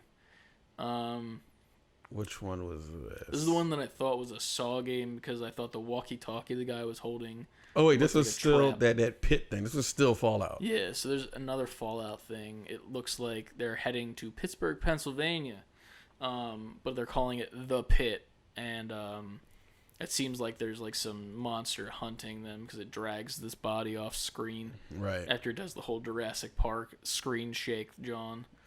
But yeah, another DLC that I'm not too interested in, but Fallout is Fallout. Welcome to PA. Next up is, once we get to it, Elder Scrolls. Elder Scrolls Online. Yep. Just a bunch more stuff for that. Yep. Whoop-de-doo, Elder Scrolls. Not much of our cups of teas as well. If you're into that, it's a thing. Next was this game that, if you've ever seen the game Gang Beasts before, it's pretty much that, but with like stuffed animal like looking characters. It's not amazing looking, but it's just a fun turn your brain off game. Party animals. 2022, you just beat the shit out of each other and try to knock each other off the map. Nice party game for friends. Only Xbox One, Series X. No PC. I'm not surprised by that. Yeah. Which is kind of weird. Maybe it's because of Gang Beasts. I don't know. Maybe. But yeah, it's exclusive only to console, so that's the only place you're getting it. And cloud, so if you got Xbox cloud gaming like on your phone or something, you can play it there. No, thank you. We'll not be doing such. Next, we got some Hades, right? Hades coming to Xbox. Nice. Once it decides to, there it is. Oh shit. Hades coming to Xbox August 13th, 2021. So 2 months, you can play Hades on your Xbox and PC, but it was already on PC as always. All right. And then next after that, we got a game that I believe this is the one that I'm looking forward to one of the most from Jump Ship. Yes. This game looks dope as hell. It has the look of Limbo and Inside. I was watching the post show. Apparently, one of the old directors from that company is working on this game as well, so that's why it looks like that. Okay, now so it makes a lot more sense now. Yeah, complete sense. Pretty much you're like this family with a wife and a husband and a son and a dog, and you're making your way through this world that looks like it has like almost like an alien invasion type thing going on. Very Limbo-esque, more so Inside, I would say, just because like it has the more details and whatnot. You're just making your way through this world in which is now infested with whatever these are, aliens or whatever else, and just running. with your family trying to get safe. Right. Not much to say about it besides that it looks dope. It's one of those games that looks like like they do with Inside, and like it's one of those games that tells a story without directly telling you the story. Exactly. It's all through gameplay, which is great. And it definitely has like that creepy element to it. Like there's this scene right here at the end of the trailer where there's a shadow that goes by the door as they're sleeping in this room with the TV on all together. Called Somerville, coming to Series X, Xbox One, and PC in 2022. Day one on Game Pass. That's a game where I want to see nothing else about it until it comes out. Right. Literally, I don't want any explanations. I don't want any extra gameplay. That's it. Yes. Just release the game when it's releasing, and that's... Those games do the best with that. Next, we got the big heavy hitter of the show. Yes, this was the top part of the show. Yeah. Halo. Both the campaign and the multiplayer. We got a definite holiday 2021 release date. Little bit of gameplay from... I don't know if it was gameplay per se from the campaign stuff. It was more like a cinematic into gameplay, but then it cuts right before the gameplay. The cinematic itself was done so well. Looks like it could potentially kind of be gameplay. Yeah. Like QTE type gameplay almost. Introduces the grappling hook. I'm not sure if that was a thing in prior Halos. No, this is new for this Halo. Yeah. So that introduced it in the campaign as it switched to first person and then cut to a scene with this new Cortana-esque character giving us a clue at where the campaign might be heading. Right. Also gave us a little cheeky is he taking off his helmet moment. Oh, man. Where we were all like, wait. But that led us directly into the multiplayer, which is actually free to play. All in engine too. Yes. Like straight up multiplayer footage. And let me tell you right now, this sold me on this game so much. When it, like the grappling hook added into multiplayer, it reminds me a lot of Titanfall 2 and like Apex using Pathfinder specifically because he's the only one who has the grappling hook. Cool guns that you get to use where they ricochet off the walls, melee weapons with the hammer. Looked amazing. A shield that you can redirect your enemy's bullets back at them. This is where he grabs the gun with the... Yeah, so he throws a grenade, sticks someone, and then he uses his grappling hook to grab a gun off of the enemy he had just killed to switch to a heavier weapon to destroy a vehicle. It's the greatest first-person shooter player of all time. Yeah, playing this demo. dude was just cracked, bro. But honestly, it's sold the hell out of it for me. I'm down as hell for this game. I can't wait to play this. I think it's going to be a really fun time with friends, just like doing cool shit or like raging at certain situations, getting snipes and I don't know, other situations like that. But it's going to be fun. I know that, and it looks like it as well. So you can pretty much guarantee we're going to be on this one. Oh, yeah. Come this time of the year. I plan on probably streaming this a bit, most likely, because it looks like a fun game to like stream because there's situations that'll happen to you that'll be rage-inducing. But yeah, they showed us a lot of this game, and rightfully so, because after a whole year almost of not having this game at launch, it needed to be all or nothing. And they didn't disappoint. They delivered. I think they knew what their job was, and they delivered on it. 100%. But yeah, that's free to play multiplayer, which is the craziest part to me. Like I get the campaign being like a full price thing, but like the fact that I could just play the game for free, holiday 2021 on my PC, hell yeah. Amazing. Day one with Game Pass. So Xbox so far has won E3. After this, they showed a very amazing looking trailer, which just ended up being for a over the head like kind of goofy game. Wasn't this How's my memory so bad? We've been at it a lot today. Yeah. Diablo 2. The remastered or whatever it's called. It was funny because on the stream, I literally say, this is like one of those games where like they show you this dope-ass cinematic and then the gameplay looks like piss poor. But it's not really piss poor. It's just like, you know, it's that overhead style that a lot of people are a fan of with Diablo. And that's fine, just not for me. Resurrected. Yeah. Resurrected, 9/23/21. September. X1 and PC coming soon. Not Game Pass though. Surprising by that. This next one, I'm not sure how I feel about it. per se.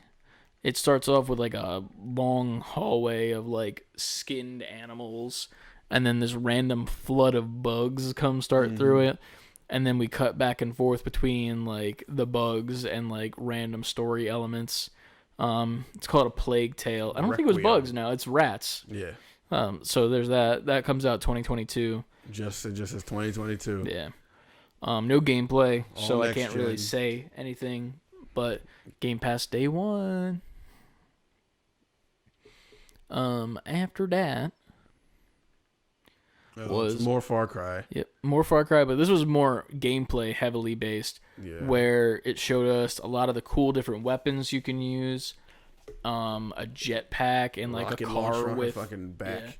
Yeah, your car has a parachute that you can fly with apparently. Just a lot of fun gameplay elements while also looking at how gorgeous the world is.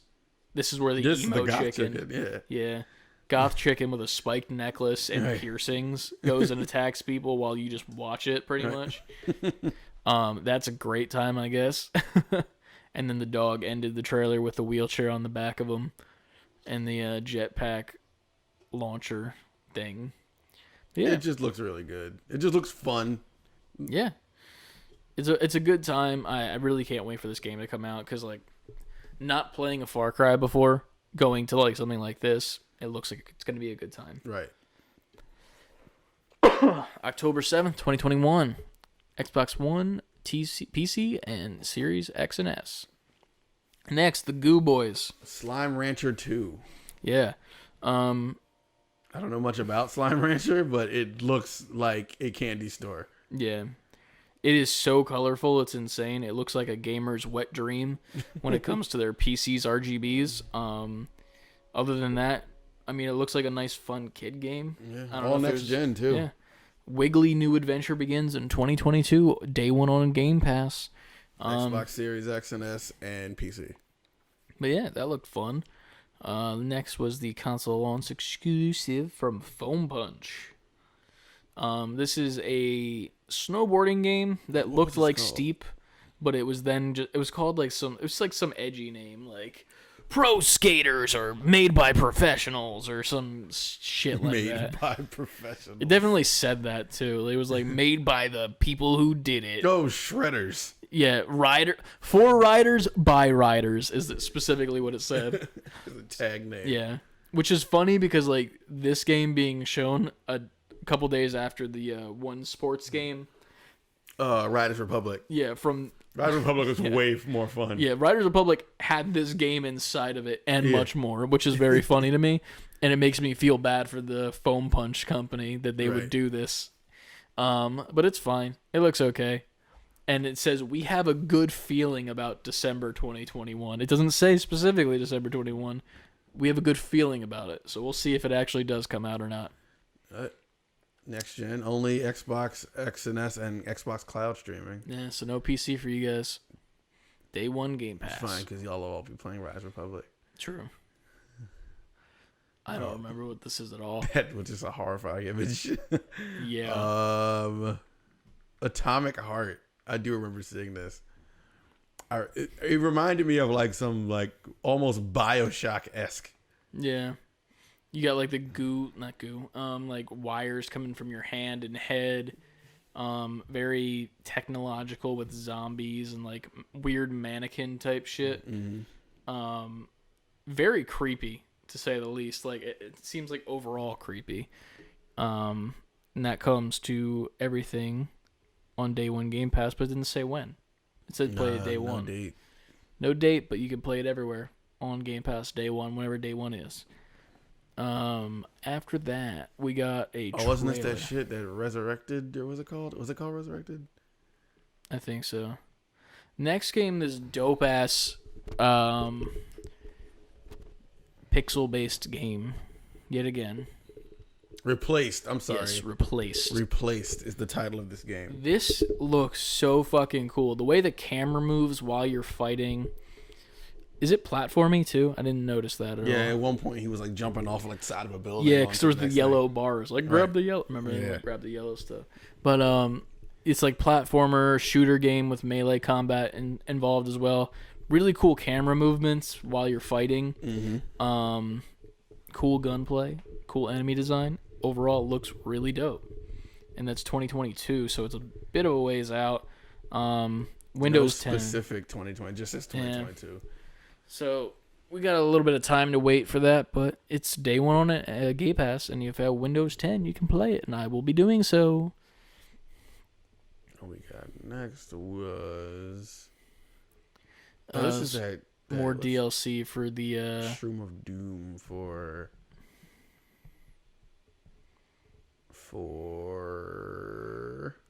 Little Grounded. Grounded is the name of the game. Grounded, it's been out for a bit, I think. There's an update coming out called Shroom and Doom in which you can plant mushrooms, and there's a spider. End of this month, June 30th. Yeah. There's like some arachnophobia thing that's pretty interesting where you can like scroll down on the scroll slider and it changes the terrifying looking spider into like blobs, which I guess is okay. Little kids out there. Yeah, speaking of that, we got a new Among Us update with 15 player lobbies with 3 imposters. I don't know if this includes the stuff that was shown to us back on Summer Games Fest. Yeah, I'm not just sure. because that was more of like a roadmap. This is like an I would official. have to assume that's coming to everything, though. Yeah. That update.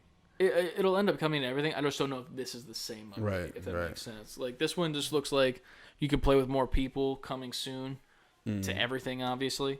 But it's 15-player lobbies. You can add more imposters, which is pretty neat. So Right. It's going to be overcrowded, and games will probably last a little bit longer, though. I'm sure. Yeah. Oh, man, I was hyped for this. Euden Chronicle? Euden, I don't know how to say that. Euden Chronicle. At first, we were memeing on it because it looks like a anime sword fighting game at first, just like that's it. But then it got like to gameplay. Super souped up Octopath Traveler. Yeah. 2D based characters, pixel based as well. More of like was it like 32-bit probably? Right? This would be like 32. Yeah, around like 32, maybe 64-bit. That's what the characters are. But then the environment is like 3D, high res, like almost like Unity, Unreal Engine type shit. Right. While the bosses are as well, and the characters are just in this like 64-bit, 32-bit style. It's so anime, but this is like the good kind of so anime that I want. And it looks like so much fun. Like, honestly, I might need to pick that up day one as well. There was also another thing shown for it. I forget what it was. Something about Chuck E. Cheese. Yeah. Euden Chronicle Rising. Yeah. That's all coming out 2022 and 2023. So it's a bit of a ways out. But it's all day one Game Pass for everything. Xbox X and S and One and PC. Oh, what was this? Now, this is something we have seen before at previous expos. I'm trying to remember. Shit. Tool up. Yeah, it's like some overhead co-op shooter. I don't know. It's a very tactics-esque game, kind of, but like without the turn-based fighting. The Ascent. Yeah, July 29th when it comes out. Next month. X and S, One, and Windows 10, day one on Game Pass. I'm not a huge fan of those games just because like I feel like you can never tell what's happening.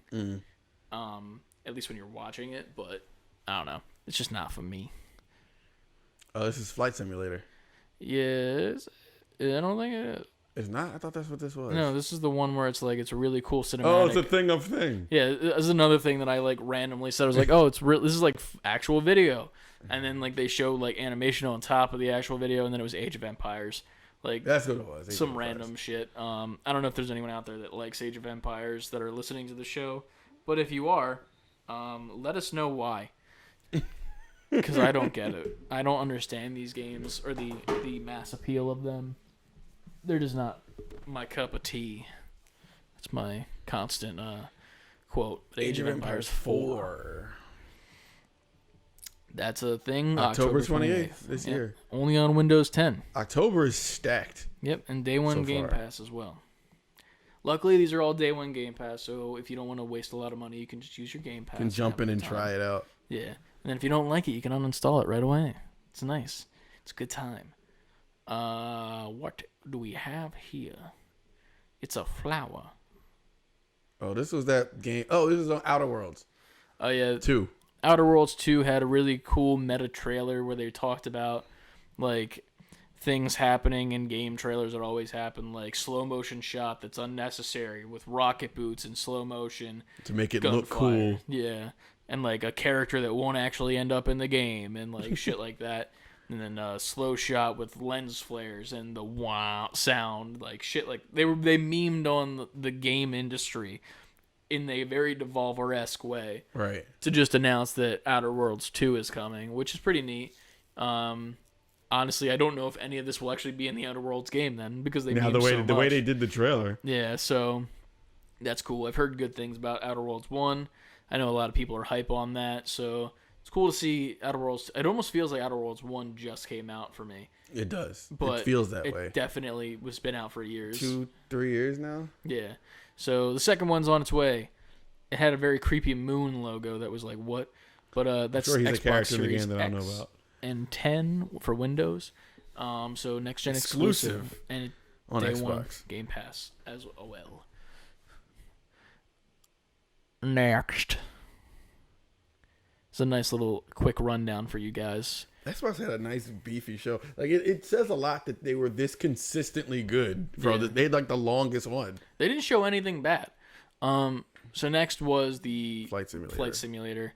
While I'm not personally interested in these games, they are insanely gorgeous. Obviously, just fly around, have a good time in different planes, different skinned planes and whatnot. They're also doing a nice little collaboration with the next Top Gun movie that's coming out, where you get to play as Maverick from that movie. Which, if you don't know that movie, what are you doing? That's like coming out pretty soon. Day one Game Pass stuff on Xbox. Well, I'm trying to find the date. I think it was prior to the Maverick stuff. Oh. Because I think it was both. It looks good though. Mm-hmm. It's just I'm not the type of guy that just likes to fly around without actual objectives. But the fall expansion is 2021, and then that's about it.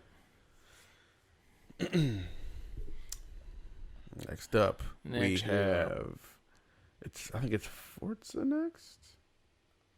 Console exclusive, so it has to be like Forza. Yeah. So yeah, next was Forza. It was Horizon 5, right? Yes. It looked beautiful. Yeah.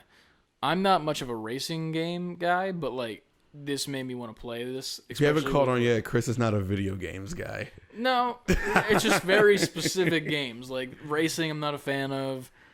Like I just don't. I don't know. I like playing as people more than objects. Understood. If that makes sense. Understood. Like I had to just jump on you. No, that's good. It's fine. I just feel like I'm getting ahead of the comments. I'm like, man, he doesn't like anything. No, I mean, well, here's the thing. Because to be fair, I also don't like all the things that you said you don't like. Well, it's not that I don't like them. It's just that I don't want to spend money on them. Right. Like this isn't a game that I spend money on. But luckily, since it's on Game Pass and Windows 10, I'd be down to play this. Plus, when they went into like more detail of it. And like talked about like how there's a campaign and how there's like the different things you can do and like the different areas. I was like, okay, yeah, I'm down for this. Like this actually looks like a good time, as opposed to just being like it's only about the cars and how these cars are cool and whatnot. But this is available November 9th, Xbox Series X, One, and Windows 10 PC. Yep. This is a day one Game Pass. It has to be. Yeah, it is. All their exclusives, I think, are day one Game Pass. So that's day one, and then they went in more detail with this guy from Playground Games. Had a couple voice actors show up and play. It was a pretty good time. Yeah, it's overall looks good. It looks gorgeous to say the least. I love when you drive through the water, how it like gets droplets all over your screen and shit.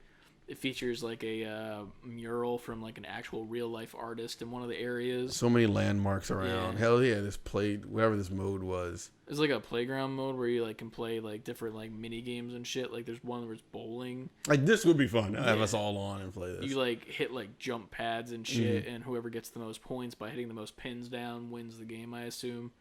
There's other stuff too in different areas, but yeah, it looks like real fun, man. Mm-hmm. But yeah, that'll be coming day one Game Pass, and I will definitely pick that up. I'm surprised they didn't do like a Fast and the Furious collaboration, you know? You would think, right? Yeah, like that's the one thing I'd be like, since the movie's so close to coming out for Fast 9, like you would think that since Rocket League's doing it that they would. But they ended the stream with a new IP from Bethesda too. Looks like a co-op shooter game. We have no idea what the gameplay looks like. We just got this dope cinematic that was very, very, very well made. Arcane too, Bethesda Arcane. If you haven't seen it, please go check it out online. Redfall. It was such a great time. Redfall. We have 4 characters who are very diverse and like interesting. Each one of them has their own like personality. Yeah, and everything. like they have their own looks. Like one of them kind of looks like a 70s chick, the like chic. One's kind of goth. One's a vlogger, and the other one's got like the pet robot. So she's kind of like a homebody, like oh yeah, taking care of my pet.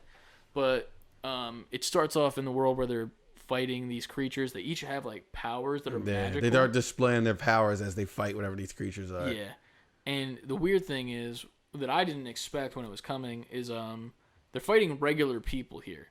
Like these are normal people with guns that they're shooting at first while they're using their magic abilities. But then eventually they look over to the crowd of people and they notice a vampire who's like killing a person and sucking their blood, obviously. Very cool character design too, with like the gangly limbs and like the big hands. Right. And these humans are like subservient to these vampires. And these 4 miscreants that I assume play as have to like take them out. And the way they do is like very cartoony and like fun, but also like scary and dark at the same time. It's very good. Very, very good. It looks really good, man. Yeah. Like visuals, everything. It looked amazing. The trailer was set up amazingly. Good story direction. Like reverse storytelling in the trailer. Made you think enemies that one of look the characters crazy. was gonna die, right? And shit. It was a very good time. I really want to see gameplay.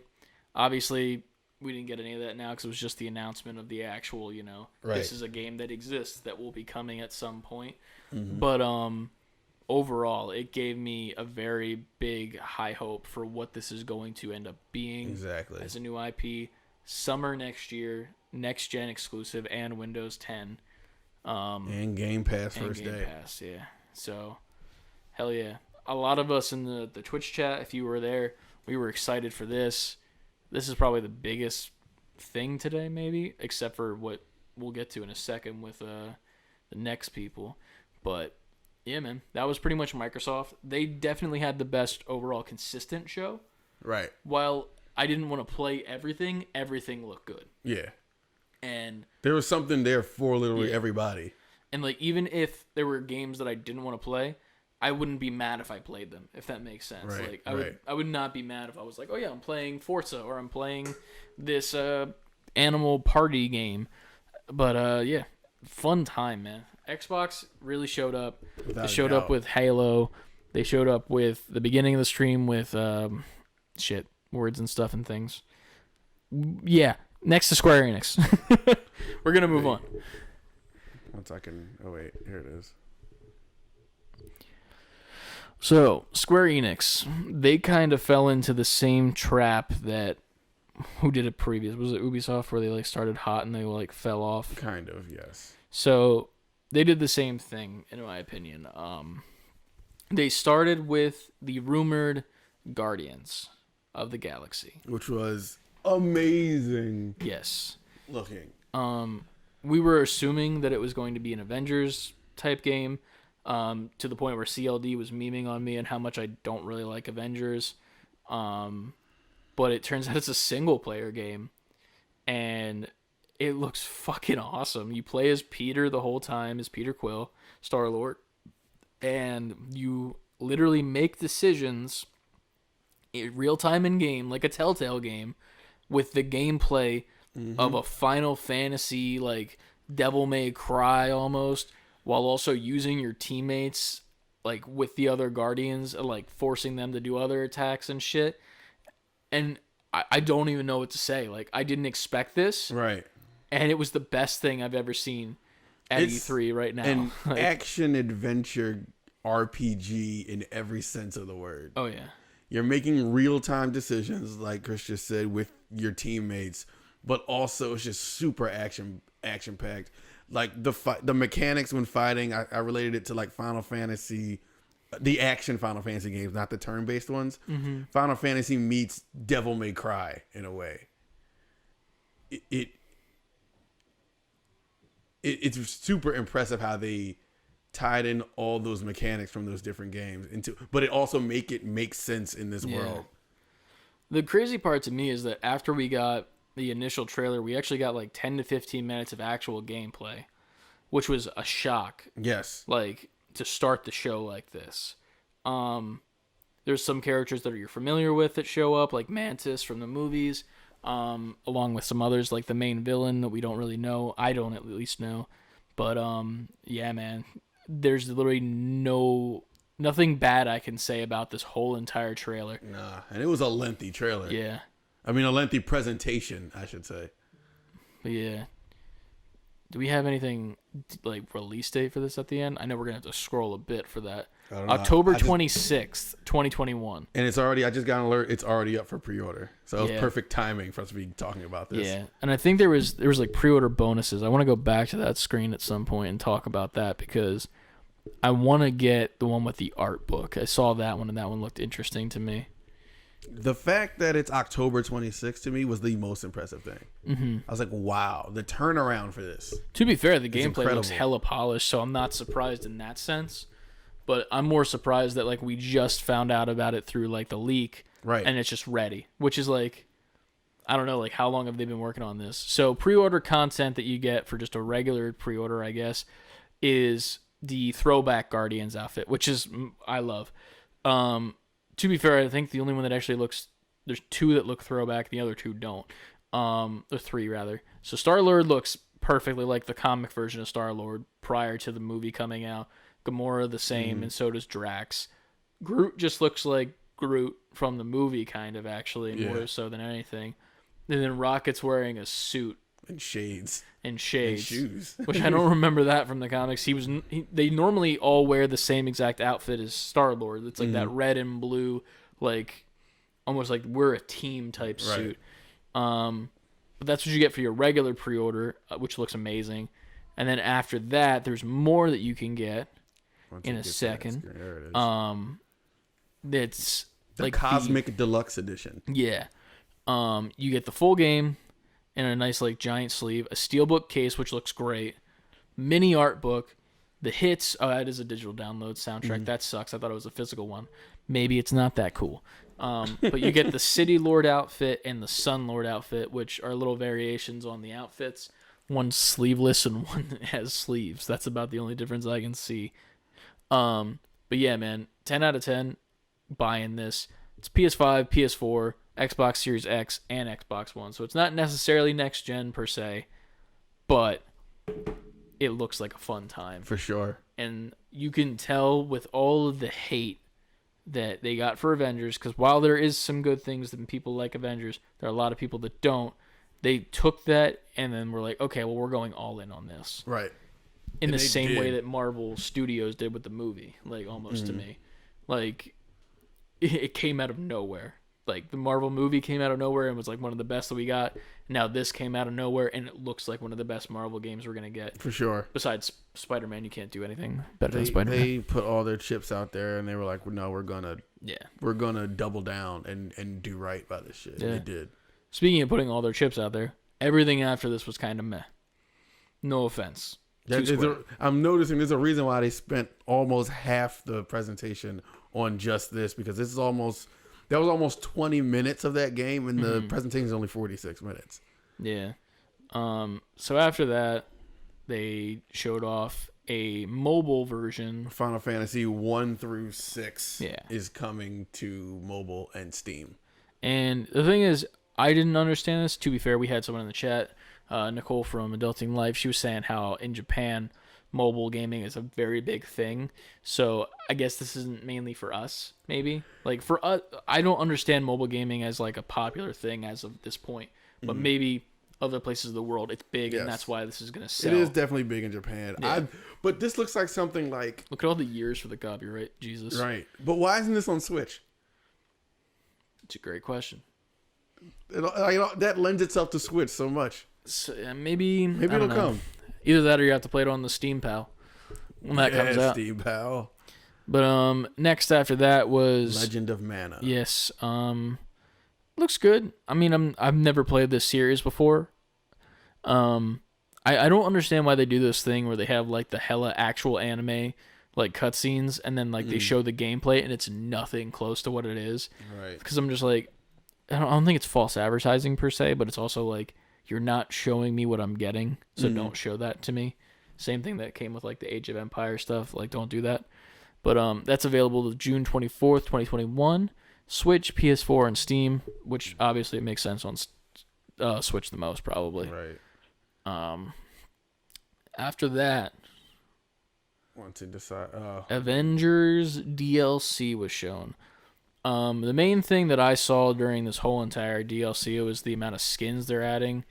If you watch our recap of the live stream, you'll see me just like sounding off all the different skins and like what they are and whatnot. Like they just showed Old Man Hawkeye from the Old Man Logan series, and other stuff like that, and like Bro Thor and Bruce Banner version of the Hulk, whatnot. But I don't know. I haven't gotten back into Avengers because there's just no reason for me to. It's too grindy of a game, and they keep making it more and more grindy for the lack of I want to play this game, and the people who I did play it with don't play it anymore. So I'm not playing it by myself with the matchmaking being as kind of awful as it was. But they showed the new DLC for June. They showed the Summer and Beyond DLC, and then we got a bigger look at Black Panther stuff. No gameplay though, which really made me mad. That was kind of. I figured this was the time to do it. Yeah. To be fair, like this DLC is far out, like compared to the other two. But like, how are you not showing gameplay for him yet? Like, I understand the world is gorgeous. I understand that like the story you're trying to build is with the dude from the main Black Panther movie that Killmonger kills, right, even though he's actually like a legitimate villain in the Black Panther world. I just noticed that he has like a little baby ponytail on the back of his head. How does that fit in the helmet? You got the Dora Milaje, you got Claw, and then he has like this weird techie like teleportation thing going on until he becomes his actual comic version of himself, right, in like the giant form, even though he's normally a normal form. I thought this was Spider-Man when these little spider bots came in. That would have been crazy if like, they just snuck him in there. I was like, oh, Krang, or not Krang, that's Turtles. Property. I thought Claw had stolen like Spider-Man tech or something, and I was like, and he was repurposing it to be like used for himself or something, but 'twas not that. But yeah, we got no gameplay. It looks good, obviously, because it's the Avengers game. The Avengers game cinematics look great, no matter what. It's just the gameplay that's kind of meh. Exactly. But yeah, that's Avengers, Black Panther, War for Wakanda expansion. Sometime later. And it's free. So yeah, there's that. No date, though. No dates. Available on everything besides Nintendo. And then what do we see after that? More mobile stuff. They really hammered in mobile stuff this time. There was a Hitman sniper game that was shown. Right. No gameplay, just a nice little quick cinematic, 2021. You can watch the extended trailer online on Twitter, which I thought was kind of interesting. Nier. Got some more Nier stuff. I don't know if this is the main Nier, because like it's not the character that we know that has the PPI, as Nicole called it. Reincarnation. Yeah. It'll be coming as well. You can pre-register as of the moment. And then more Final Fantasy. Yep, more Final Fantasy on top of 1 through 6. Mobile games, yeah. So it looks like they're really hammering in Final Fantasy, moving to mobile for like stuff like this. Maybe like just the turn-based stuff, which is fine. Still surprised you're not moving it to Switch though. What is next? Sorry, kind of speeding through this because the rest of Square-Enix was kind of meh after Guardians. First Final Fantasy VII First Soldier on mobile. They showed more of that coming out in 2021, iOS and Android. What was this? Platinum Games is making Babylon's Fall. Yep. I don't really know how I feel about it. I mean, it's okay. Yeah, it didn't sway me one way or the other yet. I have to see more. Yeah. It looks very like co-op-esque. It's a Square game, I'll tell you that much. Square game. Oh god, my microphone keeps falling. Krang. Microphone wants to go to sleep. Apparently so does your television with all these ads. I know.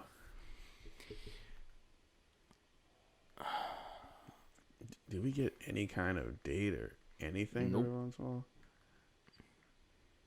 So we got nothing for Babylon's Fall except for PS4, Steam, and PS5. That's it. And there's a developer interview. Right. On February 2017. For Nier. Yeah. Yeah, man. Nier was shown a little bit. Really, like, I really hate to say it, but Square kind of, like, did not do the order of operations right here. Like, you end with that Guardian shit. Right. Like, you don't start with that, man. Yeah, because then we got an extensive look at the remaster of what is this? Life is Strange. Life is Strange. It looks okay. I don't think that the remaster is that much better. Like, it really does not look that much, like, comparatively. Like, they did the swipe across, and, like, you can definitely see it, but it's not, like, groundbreaking. It's not like, oh my god, this is so realistic now. It's just like, Right. But, you know, these games are a lot different than what the new one looks like to me, because they very much, in the old games, it very much was focused on, like, this time travel, like, capabilities of this character, and those were the powers, it seems like to me. Right. With this new one, they emphasize that her power is empathy. And they kept, like, saying it, like, over and over and over again. She's a Super Saiyan empathizer. Which is, like, fine, and I get it, and I get what you're trying to move towards, but it's like, I feel like it goes away from what the original Life is Strange was. Like, it was more, like, the original Life is Strange is definitely about, like, emotions and, like, the emotional impact of, like, changing how history lines up if you, like, go back and change stuff, and then, like, how that also affects the world as a whole. But, like, this is just, like, I feel what you feel, and I can take what you feel away from you type stuff, which is, like, it's interesting, but I'm not feeling it yet. Not to, like, pun that up. I'm not feeling this empathetic game. Right. But it does come out September 10th, 2021. Doesn't look bad. It just, I'm not sold on it yet as far as being, like, in the same universe, I guess. Like, it makes sense that it is, but also no. Don't kill me, Anna. Next was shown a game that they said the word chaos a million fucking times. This is the last thing, right? Is it? Because if it was, that's sad. This was their closer. This was the closer. Is this Final Fantasy? I don't know. It is Final Fantasy. It's a, what's it called? Chaos.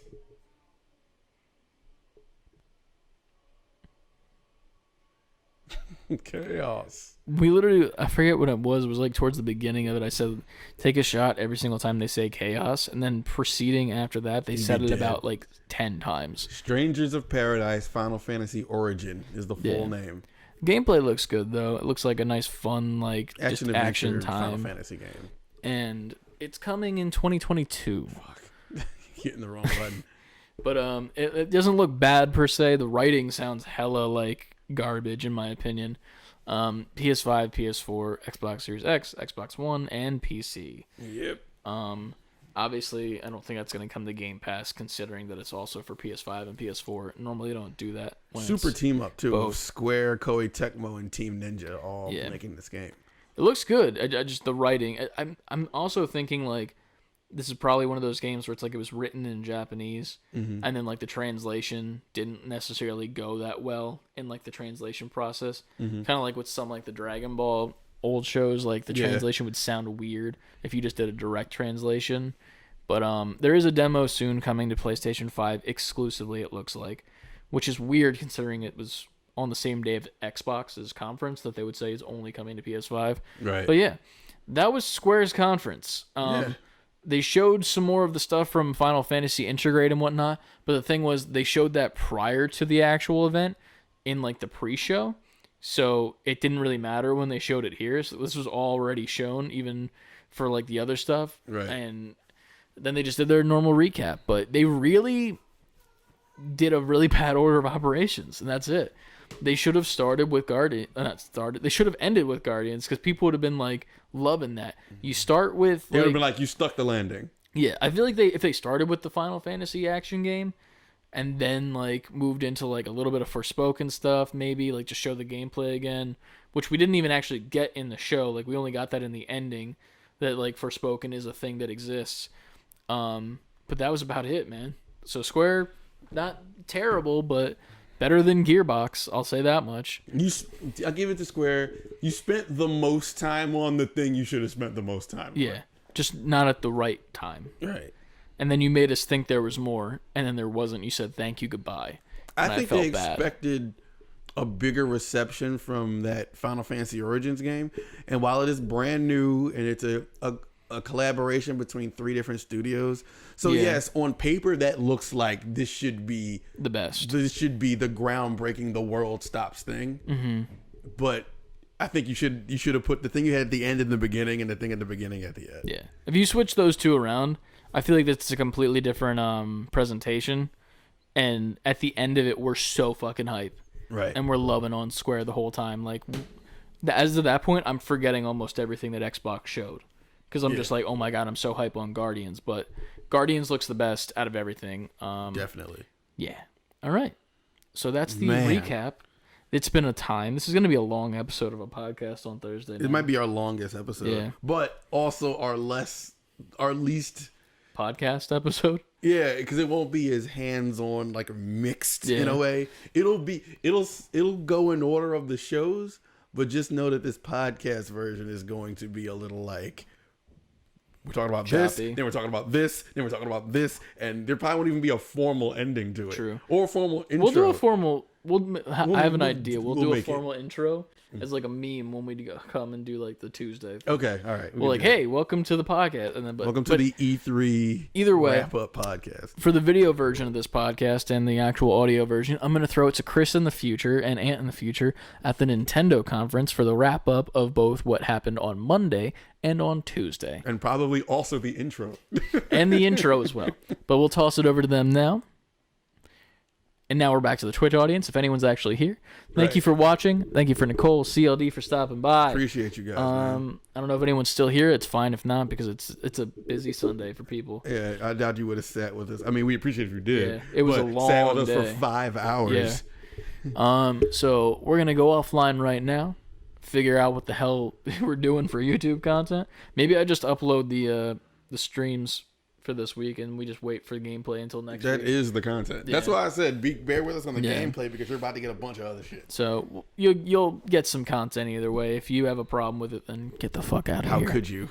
Other than that, when you watch through our content of this game E3 event and whatnot, go through, leave timestamps for us what you think the highlights are of like what we were reacting to, funny things we said.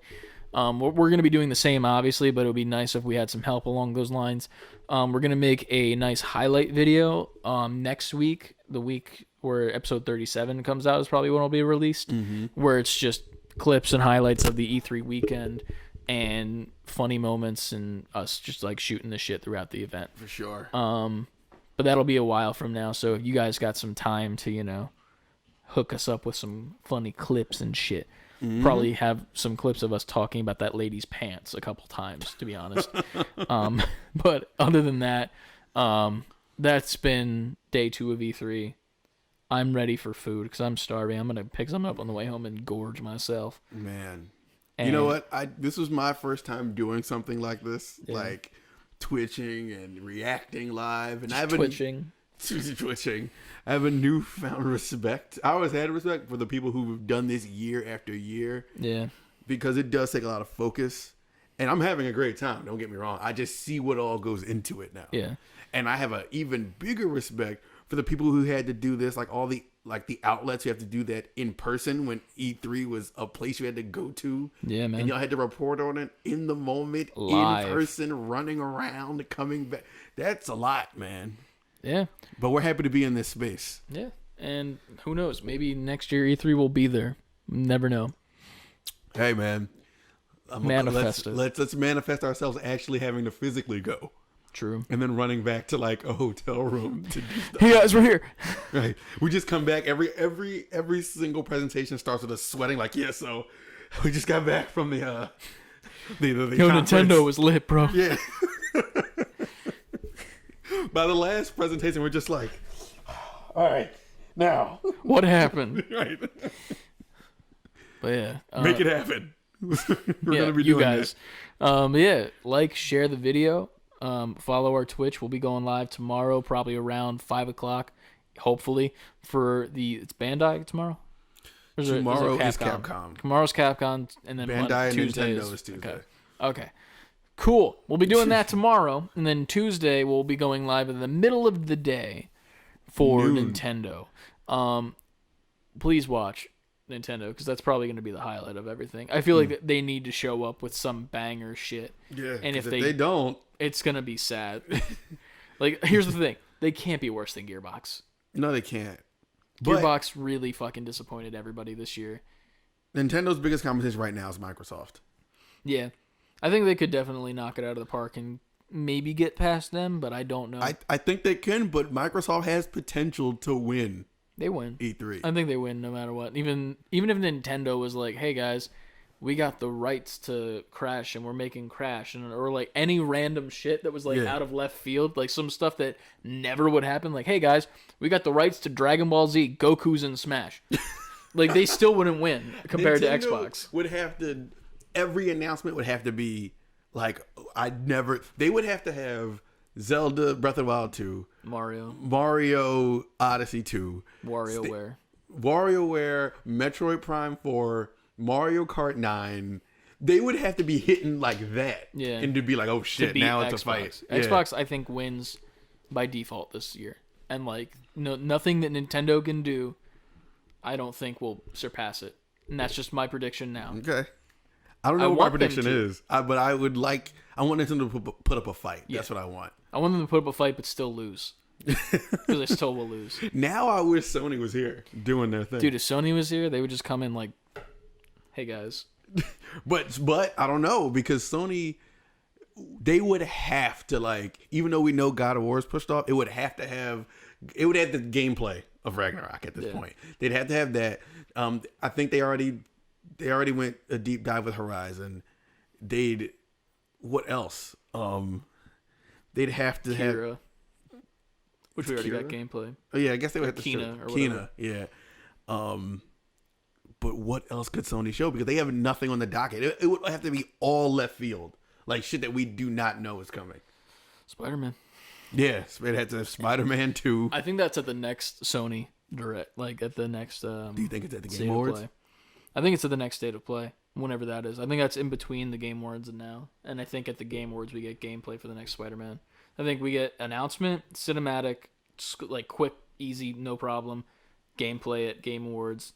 And then after we get the gameplay, that's when they show slight peek at Ragnarok, like cinematic. Yeah. Like we get cinematic, and then once we get back to E3 next year, that's when we get gameplay of Ragnarok. I think you get another cinematic or in-game footage of Ragnarok during the Game Awards, and you also get Final Fantasy 16, because I'm just remembering that's PlayStation exclusive. So I think whatever the Sony Direct, the Sony State of Play is, you get the Final Fantasy. I think you get God of War, another sneak peek at the Game Awards. I think you get gameplay of God of War at next E3, and that comes out holiday season. I think that's going to be their 1-2 punch. Like, here's God of War, and it comes out in like 5 months. I think you get the trailer for Spider-Man 2 at E3 next year. Right. Well, it's been a long time. I'm ready for food. Ant's ready for doing things because he's gonna see his head, and then everyone's gonna come upstairs and it's gonna be like, hey, what's up? Then I'm gonna be like, I'm gonna try to run back down here, and it's not gonna work. You can try though. I'm gonna try. But yeah, that has been all for Save Before Quitting today. Follow us on our social media. Save letter B number 4 quitting. Email us, savebeforequitting fully spelled out @gmail.com for not this coming week's but next week's podcast. which will most likely be a lot of game talk from this. Yes.